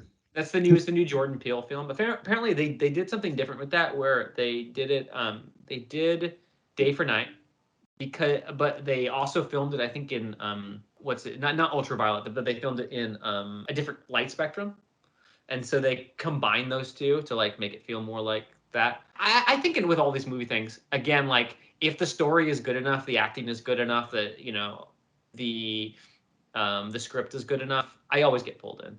That I as jaded as I am, I want to like be pulled in, right? It's like the whole thing in the Prestige, where you don't really want to know, right? Have Oh, you seen I that movie? love I love the Yeah, that's Prestige. one of my favorite movies too. Yeah. But yeah, you don't want to know the trick, right? You want to get pulled in, and I think you're kind of playing around with that line. But then again, sometimes I'll go back and I'll watch it, and then you notice it. I mean, you get pulled out, but like I said, if it's good enough, you won't be. Yeah. Yeah, no, Prestige. Oh man. That's such a good like, and then David Bowie as Tesla. Oh yeah. Oh, With it's so Andy good. Serkis as like his like Like, assistant. Sort of. yeah. Have you seen Road to Perdition? You know what? I know I haven't. I need to see that. That's Daniel.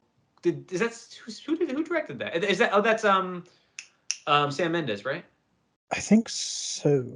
I think that's Sam Mendes. Yeah. I just did the Have comic you on our seen channel. what's the movie that he directed with Leonardo DiCaprio and Kate Winslet? Where they're a couple. That movie's really really good. Oh, That's got some really good performances in it too. I think Michael Shannon's in it as well. yeah, Michael Shannon's like He's a underrated as he's a well. great actor. Yeah. Yeah. Have you seen him as Elvis? Speaking of Elvis. Oh no, I didn't see it. It's the Elvis Nixon, right? Yeah. No, yeah.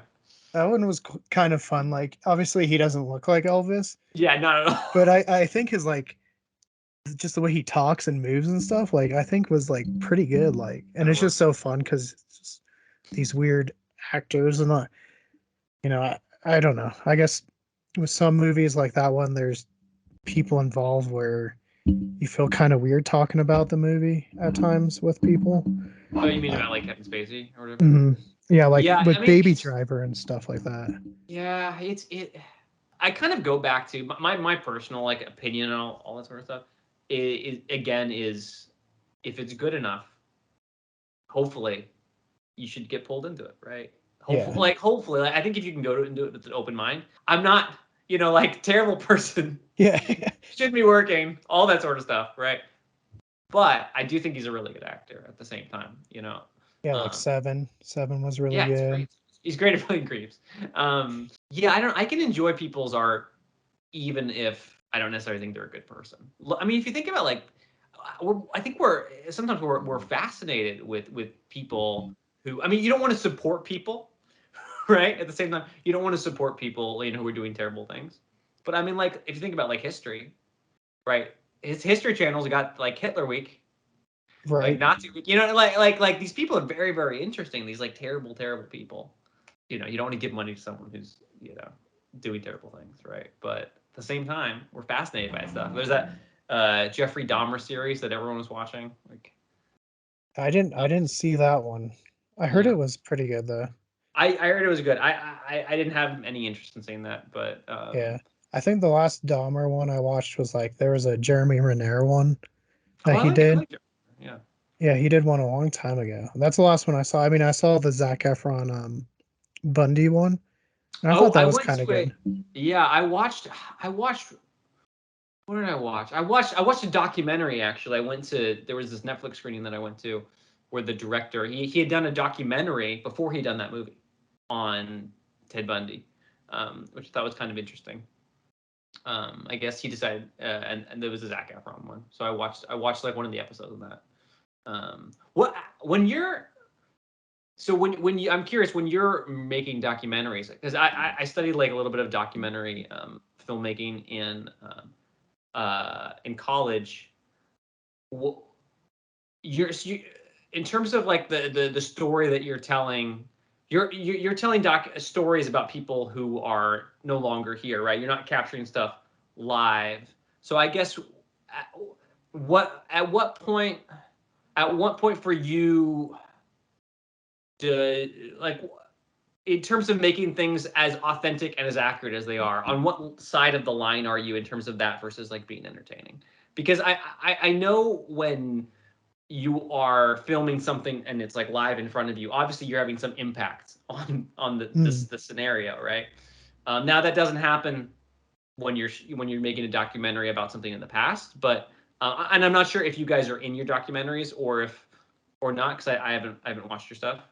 But I'm just curious what line are you balancing there and how do you do that? Yeah, so our two documentaries, because we haven't released them yet, it's just something new Okay. that we've been playing with, Yeah. and we're trying to go super. Like at first, it was just like kind of by the books documentary style, no actors and stuff like that. But I think as we went, we were like, we gotta draw it in because a lot of times I think history is kind of dry Yeah. and you gotta make it fun for people. Sure. Like, if you're not like a person like me that enjoys history, and you're reading a textbook, like I'm reading Billy the Kid one that's like 900 pages right now, Right. Yeah. and even for me, it's kind of hard. So I'm like, yeah, this is the line where you don't want to go, because I've Yeah. seen movies that are super historically accurate, but they're boring. Right. And at that point, then what's it worth? Yeah. And so it's for me, as long as like the characters are okay and they're given kind of the justice, if you fudge with stuff as far as timelines to make the movie more entertaining, I Mhm. don't usually get too hard on that. Right. Like I've seen that with like the Elvis one. Obviously, they're trying to condense stuff, or Yeah. Bohemian Rhapsody as another music one. Yeah. Clearly, there's a lot of in that that's not like historically accurate. Yeah. But at the same time, I think you're opening people up. So yeah, when we went into the documentary side, we wanted to start to bring in actors, and luckily we had Jeremy, who is doing like an independent film right now on his own anyway, Right. and he was willing to come in be Billy. We got another actor to play Pat Garrett, who Mhm. really wasn't too much older than Billy at the time, Right. and so we got to film that. We filmed in a little national park that we had, or state park, I should say. And Mhm. it's so funny because we were filming off the road, and it's at the part where Billy gets shot. And so you see just like our buddy lift up the gun and shoot, and this car like slowed down and like was staring at us. Mhm. And Jeremy's like, "No, it's fine. We're filming." And like, yeah, so no, I think you got to be entertaining. Right. Um, and we like for Billy is different. Like when we do the Houdini one, it's more just a small sliver of time Mhm. because I think everyone knows Houdini, but we're focusing more on like the portion where he's going after like the psychics and stuff like that. Oh, interesting. Did you see the Adrian Brody one, yeah, Brody one? yeah, yeah, What I do you think it think of was that one? pretty good. Yeah. It's obviously not accurate how Houdini dies. Yeah. Um, yeah, I think a lot of people were surprised when you tell them now that Houdini died from a punch, and then like because his appendix erupted, Right. and then he wouldn't go to the doctor. He was like, no, I have to go on stage. And so that's probably eventually what killed him. Was had he just gone to the doctor, he would have been fine. Yeah. Well, that's how Bob Marley died too, right? He died like I think he got like I think he I don't know if this is accurate, but I think he like cut his foot or something and he got an infection and he wouldn't go to the doctor. Yeah, I mean, and depending on the time frame, maybe you didn't want to go to the doctor. Like Sure. Yeah. um, Garfield, the president, 20th president, he got shot. Like, and so he ends up dying from that, but not really because it was more the doctors that killed him. Yeah. Because had they legit just probably just done nothing, he would have Right. survived. Totally. But they Yeah. came in with like these like metal detectors, and this was before they washed their hands and sterilized things, so they're Right. just like digging through his body, and they ended up infecting him and Yeah. making it worse and worse, and he ended up dying. And it's just like, I'm glad we live where we live now. Oh man, so much better. One of my favorite TV shows is Blackadder. Have you ever seen that show? Mm-mm. It's like a Brit. It's very British. It's like a British humor show, and it's actually a really cool show. I'd highly recommend it. Don't watch the first season. Watch the second season onward. You can probably find it online places, nefarious places. But you should go buy it. Buy it. Don't, but you can. Um, and it basically it's a comedy series, but they basically take the same characters and they put them in different eras of time. And so it's got Rowan Atkinson. He's like the lead. Who I don't know if you know who he is, but he played Mr. Bean Okay.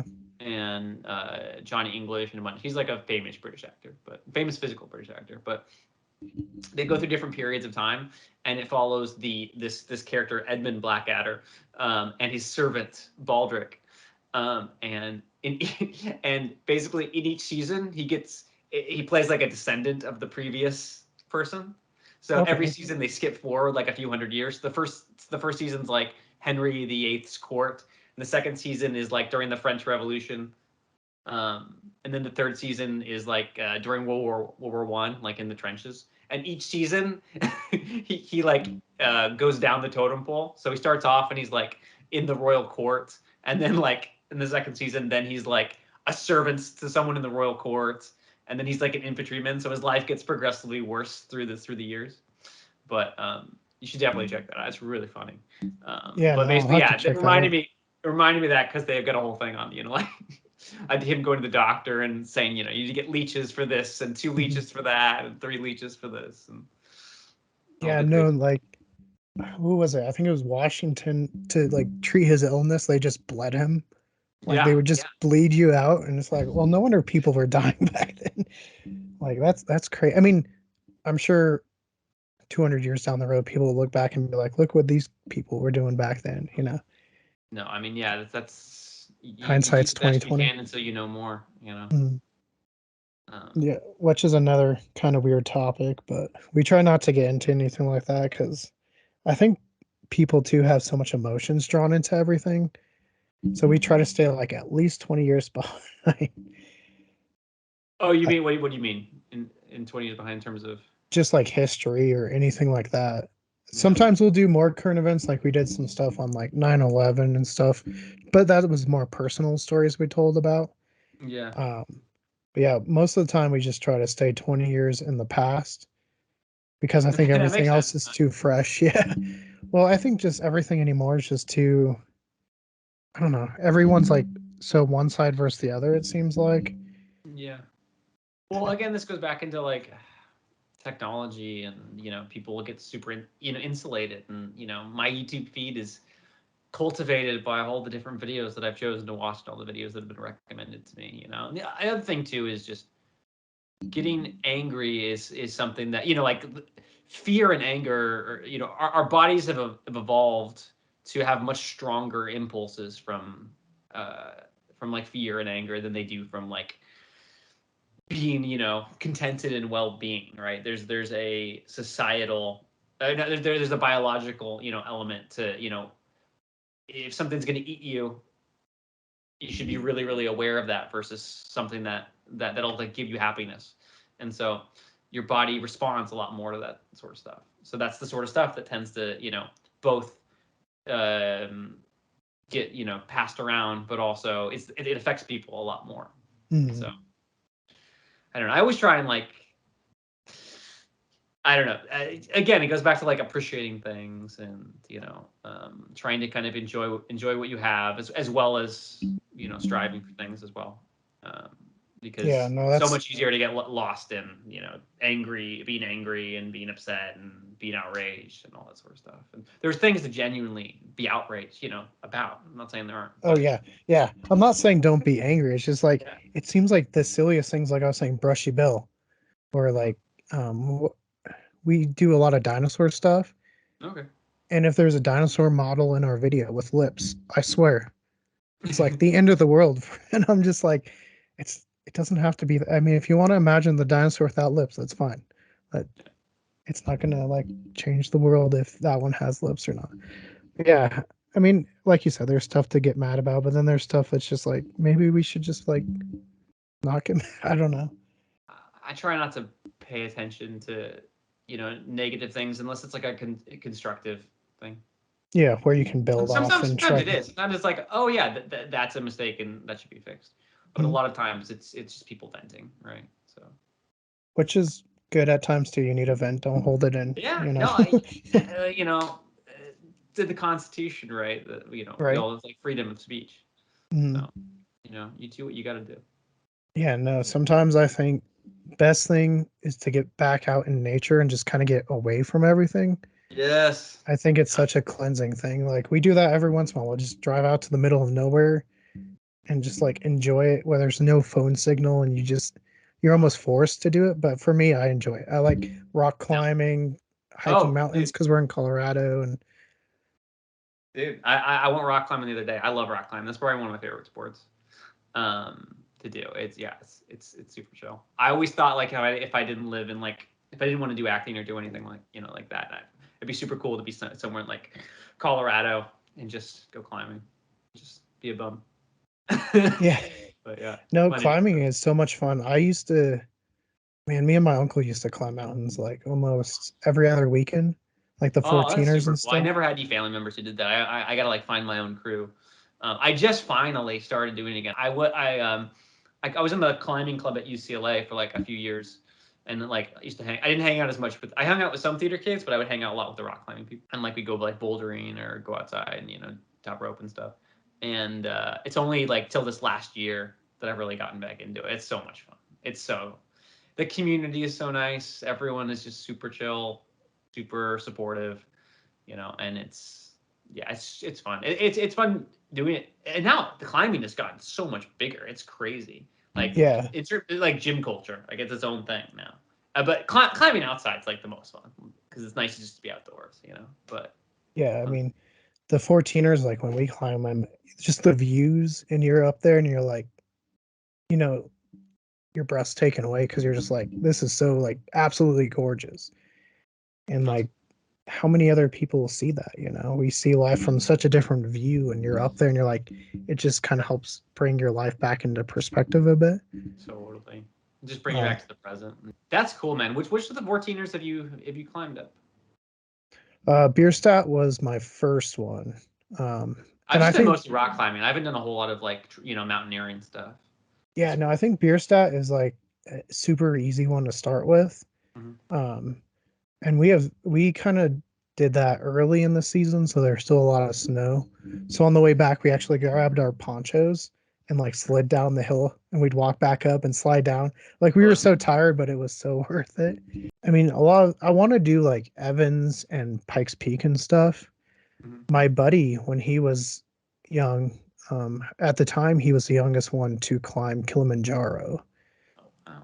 So I've kind of been jealous. I always wanted to climb Everest, but after I shattered my knee and my toe and stuff, I'm Oh, like, yeah, it probably won't happen now. what happened? How'd you shatter your knee? I did football, and Oh, damn. Okay.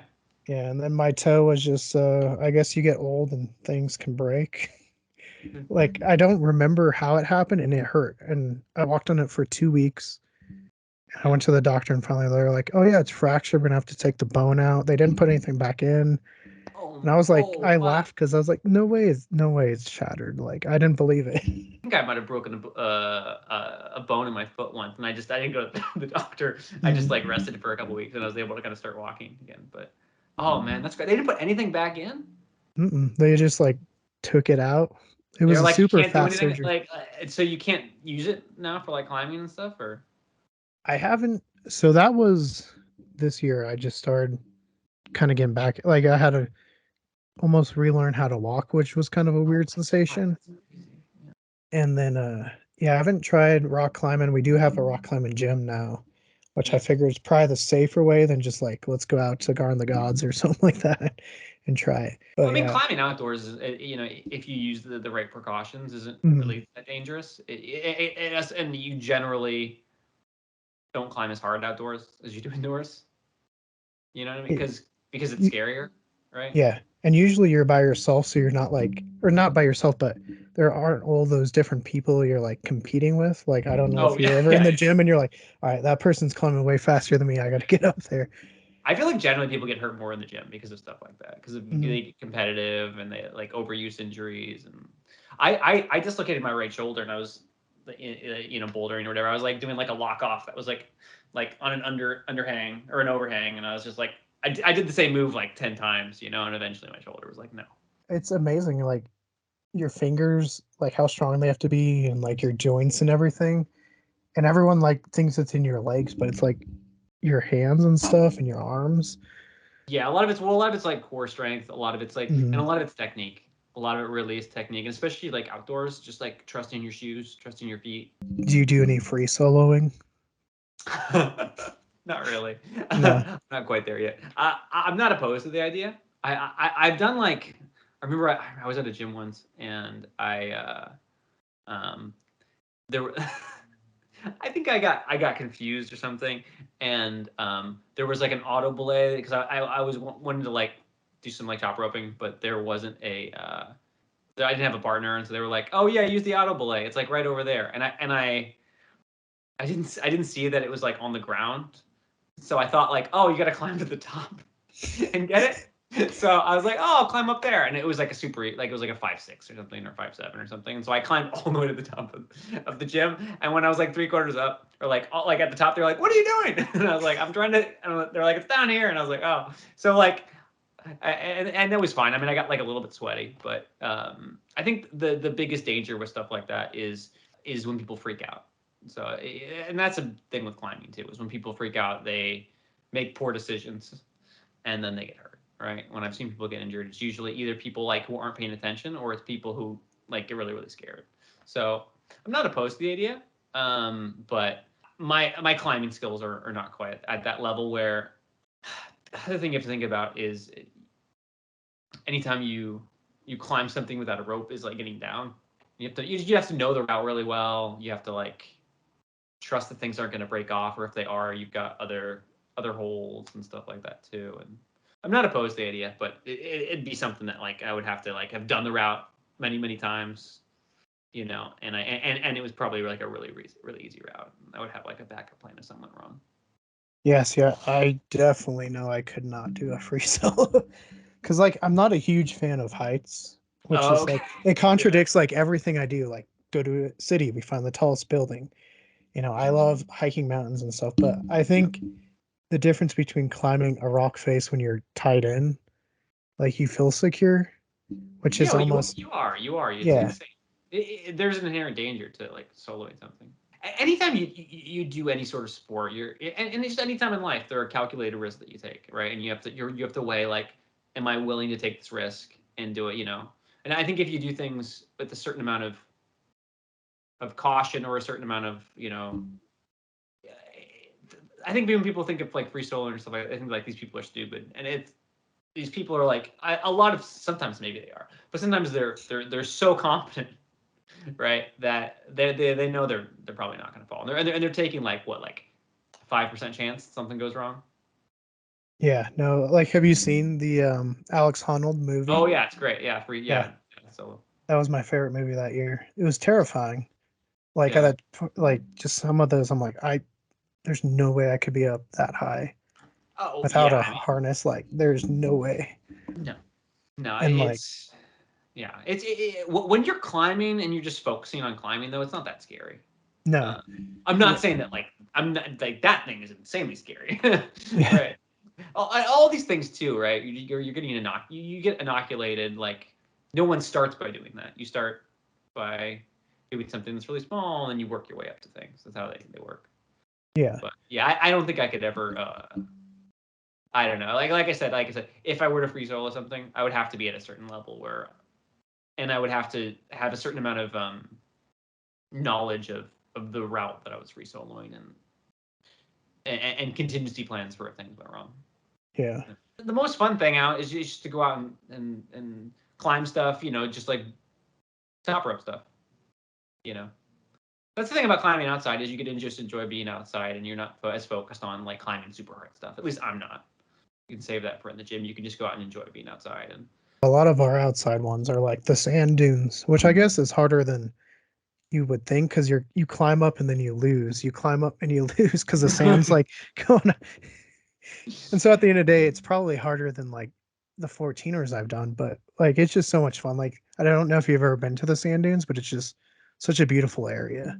I've been there. I've been to sand dunes. I mean, I remember once on a New Year's, I was down in San Diego, and well, I was really hungover, and me and my friends were like, "Who can run the fastest up this like incredibly long sand dune?" And oh my god, I got so freaking out of breath. Just Mm. yeah, running through sand is just insanely challenging. Yeah, no, it's fun. If you're ever in Colorado and you want to go hiking, let me know because I'm always I down. would love to. I'd love, yeah, go around there. I would love to take a trip to Colorado, do some climbing, do some hiking, do some stuff. I've been in terms of like places I've been outside California. I've been a lot too. So my mom's from she was born in Louisville, Kentucky, but she was raised in Indiana. So I spend my summers in Indianapolis. So I've been out there a bunch, and then I have a uncle who lives in Utah. So I've been out there a bunch. Okay. And So yeah. Kentucky's beautiful. Yeah, my college was Louisville actually. So yeah, I know Yeah, it's beautiful. My dad lived in Lawrenceburg, which is about an hour like south. Yeah. And if you know how the highway's like that big circle, if you just like take that halfway to, oh no. I don't, but go and explain it, please, Yeah, please. yeah. So no, Lexington, which is I haven't UK. really been. I've been there once. I've been mostly to Indiana, even though my mom was born there. What parts of Uh, Indiana? Indianapolis mostly, Oh, but okay. I've been up to near like Evansville. Yeah, Oh, no, sorry, you're I've. saying you were explaining the highway system. Oh yeah, no, it's weird because it's like a big circle, and like Louisville's up top, Lexington, where like UK is at the bottom, and it like goes around in a big circle, which was so weird.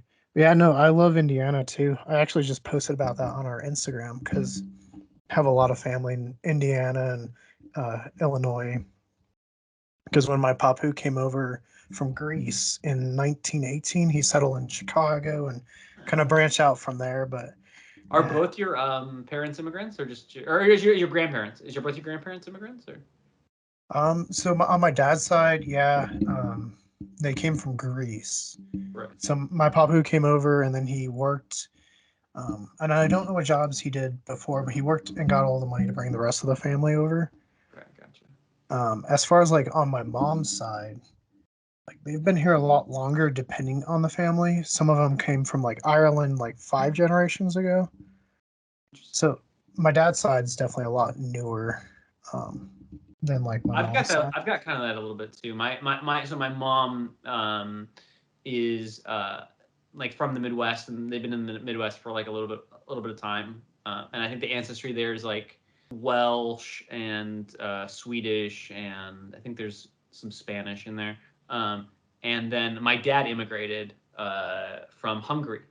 Okay. Um, during I think it was like the 60s or 70s maybe. Then there was like a revolution and they like were refugees, and so um, my grandpa and my dad and his brother I think or all came over, and they went, and then half the family went to Canada and half the family went to Florida.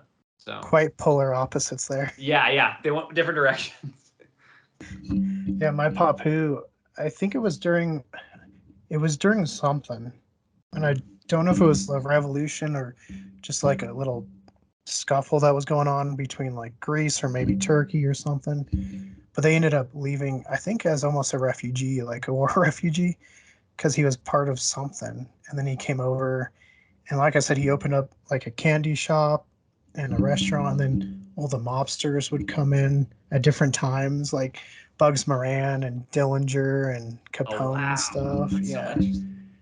yeah. No, I like I said, I think that's kind of what got me interested in history. Oh, Was family history, just because like on my mom's side we have, going back to that Jesse James stuff, a lot of that stuff going on my mom's side. oh, interesting. And then in Colorado there's the Canyon City, what was the Colorado State Penitentiary, and there was a big prison riot during 1929. Well, my great great grandfather was one of the prison guards that actually stopped the rioters from getting out into like Canyon City's not big, but he stopped them from getting out there. I don't know where they would have gone because it's like really hot and dry and there's no water. They probably wouldn't have made it very far. But yeah, so I find family history pretty interesting. Do you guys have like anything like that going on? Oh no, man! I wish I knew more about my family. Only interesting thing I have in my family is so my mom's like an illegitimate child of this guy named Vaasborg, who was he won a Olympic medal in dressage. So he was big into horseback riding on that side of my family. So in terms of like kind of interesting family tidbits, I know on my mom's side, that was her dad.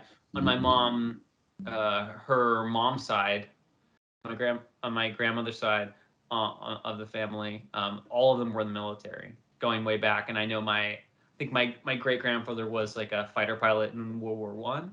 I think I remember he got a ticket for racing his plane under the Chicago Bridge to like impress a girl. Oh, really? Something crazy like that. But I know a lot of my family on that side were in the military. I think that's fairly common for a lot of people who, people served in the military like more frequently Yeah. back in the day.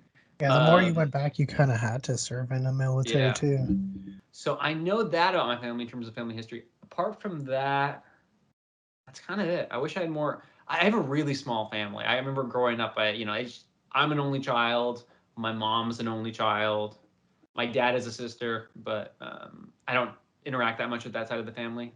So yeah, I wish I had more interesting tidbits about them, but it's just kind of just me. I think I related a little bit to kind of Billy the Kid a little bit. This is kind of like lost kid, trying to kind of find his way in the world. He's got this kind of father figure who ends up dying. All of these kind of like aspects of his life because of that. Like I think Billy the Kid could have like lived a life where we probably would never even heard of him. Yeah. Had like the house not been so corrupt. Because like once he got on with Tunstall, like had they just been able to do their thing, we probably never would have heard of Billy the Kid. We're playing the what if game here, right? I think Mm-hmm. it's the whole like nature versus nurture, right? How much of your circumstances dictate who you are. I think they do a lot, but people, I think one of the cool things about, or not cool things, sounds so like, I don't know. I wish I had a fancier way to describe that. One of the aspects about him that at least I learned, through shooting that is just all the different, adventures that he went through, and he had to make these choices. So he was put in these set of circumstances, and yet he kept persisting, kept like finding his way to get out of them. When he was like put in jail and he had to escape from the jail, he had to kind of make a new life for himself with this new girl that he was seeing. He was in this gang, and then all the members of the gang start getting killed. It's just you had to survive all of this. Life was harder back then, and life was especially hard on him. Yeah, because That's the thing. When I like was filming, I was like, God, now we're gonna now. They're like, then you see this person die, and then you see this person die, and you see this person die, and then you. yeah, yeah, so many of his because I mean that was a pretty short window where Garrett killed Folliard first, and then Beaudry Yeah. like right in front of his eyes, and then he kills Billy. Yeah, I always like there's a reference where like Billy's still trying to get out while the whole shootout's going on, and he's like trying to rope his horse in, and like Garrett's just like shoots the horse, right? Billy's like, "Why would I come out? You shot my horse."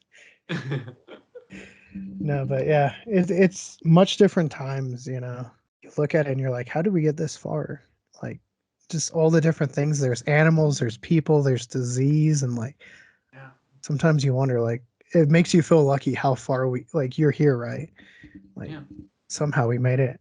Yeah. I mean, every generation has their own, set of circumstances. Also, we're in this part of the world, right? In other different Mhm. parts of the world, much different.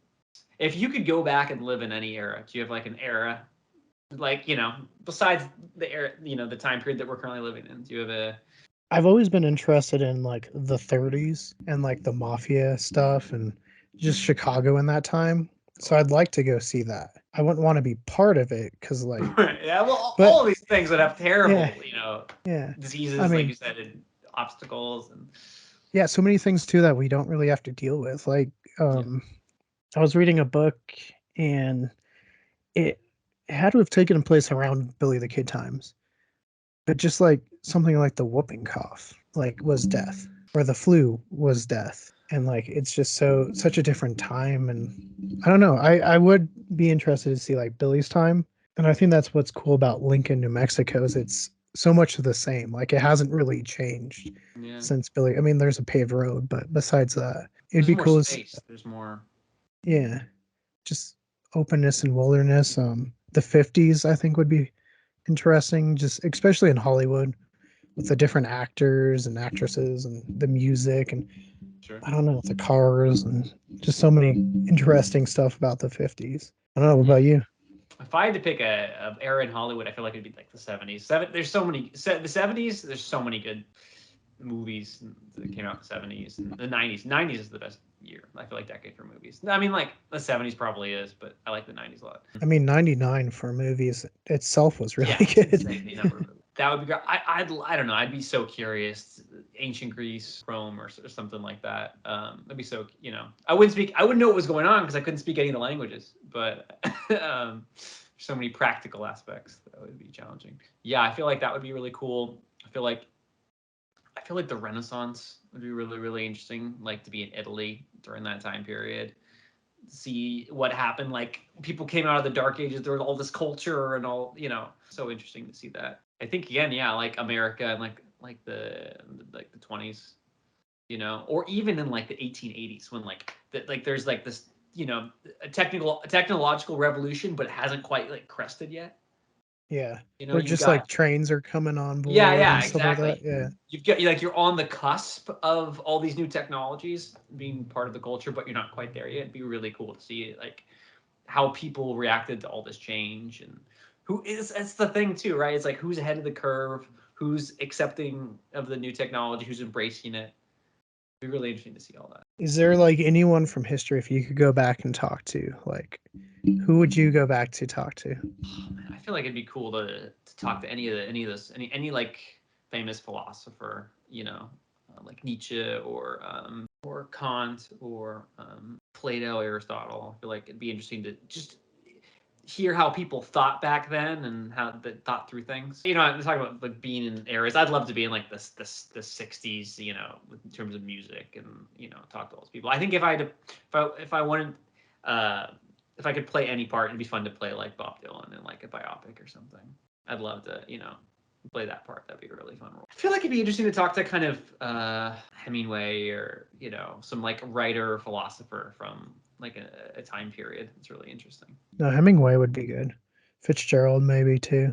Hunter S. Thompson when he was like still Yeah. right around fear Fear and right around Loathing. Fear and Loathing, like right around then, or maybe like a little bit after. Yeah, there's a shrine to him somewhere in our mountains, and we keep meaning to go up there. And I'm like, I don't know why it's in Colorado. Like, I guess I haven't delved enough into his story yet. Did he? I think did he live there like later in his life, or I'm not sure. Like I said, I know he moved like out kind of in the boondocks like toward the end, and he would just like do a bunch of drugs and be and kind then of I think didn't like Johnny Depp like shoot his ashes out of like fireworks yeah or something. yeah. Yeah. What do you think of Public Enemies? The Oh, I Dillinger. love Public Enemies. Like I said, mafia stuff like that, I just find so, and I guess because it ties in with my family history, Yeah. especially Dillinger being in Chicago and having that family tie. But yeah, I thought Public Enemies was really good. It's one of my favorite. It's filmed weird It is film weird. for a big Hollywood movie. It's not my favorite. It's not my favorite. If I'm gonna be honest, it's not my favorite Michael Mann movie. But I think I think it was one of the first films that he filmed in video. Like not. It wasn't filmed on. It was filmed on digital. And he filmed it like early on. Not early on, but earlier on. It's almost shot almost like you'd expect a documentary, I guess. Got a little bit elements of that. Yeah. But yeah, I think Depp as Dillinger was good. Christian Bell in that movie was really good. I thought the actors were good. I wasn't the craziest fan of the script, but my favorite Yeah. Michael Mann movie is Collateral. I think that movie's amazing. Okay. That one's pretty good. I always think of him, and then I think of like Heat and stuff. He. Okay, I have a controversial take on Heat, which is I'm not the biggest fan of it. Okay. Which is, and it's just literally, it probably is my own prejudice, but like I feel like you get Al Pacino and you get Robert De Niro, you put them in a movie, and then they have like zero screen time except for like 2 minutes, like when he says I'm gonna like rob the thing, and he says I'm gonna stop you, and that's it. And I want to see them like interact more throughout the whole movie. I thought I don't know. I felt like it was a waste of like those two actors together. Well, and I think if I remember correctly, they weren't even like on set together when Yeah, they filmed that scene. Like they shot it separately. But like for me, I'm just like a huge Val Kilmer fan. I love Val. I know Val Kilmer's great. I love. Yeah. So like you said, Kiss Kiss Bang Yeah, Bang. he's great. He's so Yeah. good in that role. Yeah. Um, I know some people don't like it, but Ghost in the Darkness I really like. It's a historical one that's actually pretty accurate to what happened. Outside, like Michael Douglas didn't exist; he was just like producing it, I think, and he wrote Yeah, yes, himself he into did. it. Like it's kind of toward the beginning of his career. Are you a fan of like Tombstone and all that? Oh yeah, yeah. So Anytime I the hear guy, one of the Huckleberry, guys who in the Billy the Kid New Evidence, one of the guys who was in Tombstone and worked on it. He also worked with the horses for Billy the okay, Kid New Evidence. oh, that's really cool. Peter Shareko, I think. I think he's in Tombstone and stuff. So people are always we're always talking to him on set about that. And I didn't see that movie, so I didn't. But I know that's supposed to be amazing. Yeah, no, it's oh man, yeah, it's hard to rank that one. It's one of my favorites too, and I mean, there's so many iconic lines, but for Val Kilmer, like I'm your Huckleberry. Like anytime, like we have a coffee shop here, and they during the summer they have like limited run of like a Huckleberry, like juice. Huckleberry's so good. Yeah, I, yeah. I had So uh, I had Huckleberry ice cream, I think, once, and it was like it was surprisingly delicious. my daughter was offering me a cookie. Oh, it's so cute. We have like my grandmother's like cookie recipe, but we don't make it that often. I should learn the peanut butter one. So next time my mom makes it, I should like sit with her and like. It's always good to learn those like old family recipes. Well, and it's hard too because like the way they cooked it back in the day was like so much different. Like the technology they had. Totally. I remember once when my grandmother died, we found like old old these like old weird pans that she had, and she had it was like a waffle, like an old waffle maker, and it like looked like so bizarre and so interesting. That would be a Yeah, really cool documentary series, that how the cookware has changed, over the years. yeah, that would be interesting. Yeah. My brother is big into like mining stuff and where we get a lot of like our lighting technology and stuff like that. And so we've kind of touched upon that a little bit. But yeah, that would be kind of cool to see like cooking or like just refrigeration, like how different it is. Like you're not just digging the hole in the ground anymore. Like, Well, I always think like again, like going back to that thing about when I mentioned that class that I took. I always think it's cool to learn about the history of something, like the events. mhm. But the more you can make that world come to life and learn like, how did they dress? How did what was a day in the life like? What were the smells that you smell? Like the more you can learn about stuff, just makes your the experience richer when you're trying to kind of learn about an era. Yeah, and Uh, seeing what they like were reading at the yeah. time, like what was the most Yeah. popular like books or songs or Yes. Yeah. you Yeah. know what jobs did most people like chimney sweep. We don't have a lot of chimney sweeps anymore. I mean, I guess that's something people know about from like older movies and stuff, but yeah, there's a lot of jobs that just don't exist anymore Yeah. that people built the whole life around and stuff like that. Digging ditches, like a lot of people aren't there doing like Nikola Tesla dug ditches for a while. Oh. Like it's kind of weird to think. Yeah. There's Well, a lot but of cool jobs when it comes to just the film industry. Like I have a friend of mine who does clearances. Like so, which I didn't even know what that was for a while. But he basically, if something's on screen and it's a recognizable brand or recognizable like artifact or a thing, then it has to go through this legal process where it gets cleared so that they can use it for you know without getting sued, basically. yeah, And so he goes through like footage and just has to make sure he gets the rights and the clearances for that and stuff. Like I know there was there was like a movie that he worked on, Lady Bird, and they have like a John Steinbeck book in there, and he had to call up the family and see if they could use that book in that movie. There's all these really cool jobs. yeah, so many different parts of film that I think people just don't even know exists. Yeah. And I think that would be another cool like series is like looking at the different parts of a film. Like everyone knows director, screenwriter, Yeah. but there's so many like little parts that mean so much in the long run of it, which I think would be cool to look at. Like the DIT, like the digital image technician, Mm, like what is that? yeah, Super important job. So many. yeah, lighting. I mean, you got a prop. I mean, I guess prop design people know about, but like Yeah, you but got, but there's the process for doing it, for drafting, mhm. really interesting. I have a friend of mine who's a set designer and Yeah, and where you have to like art pick director.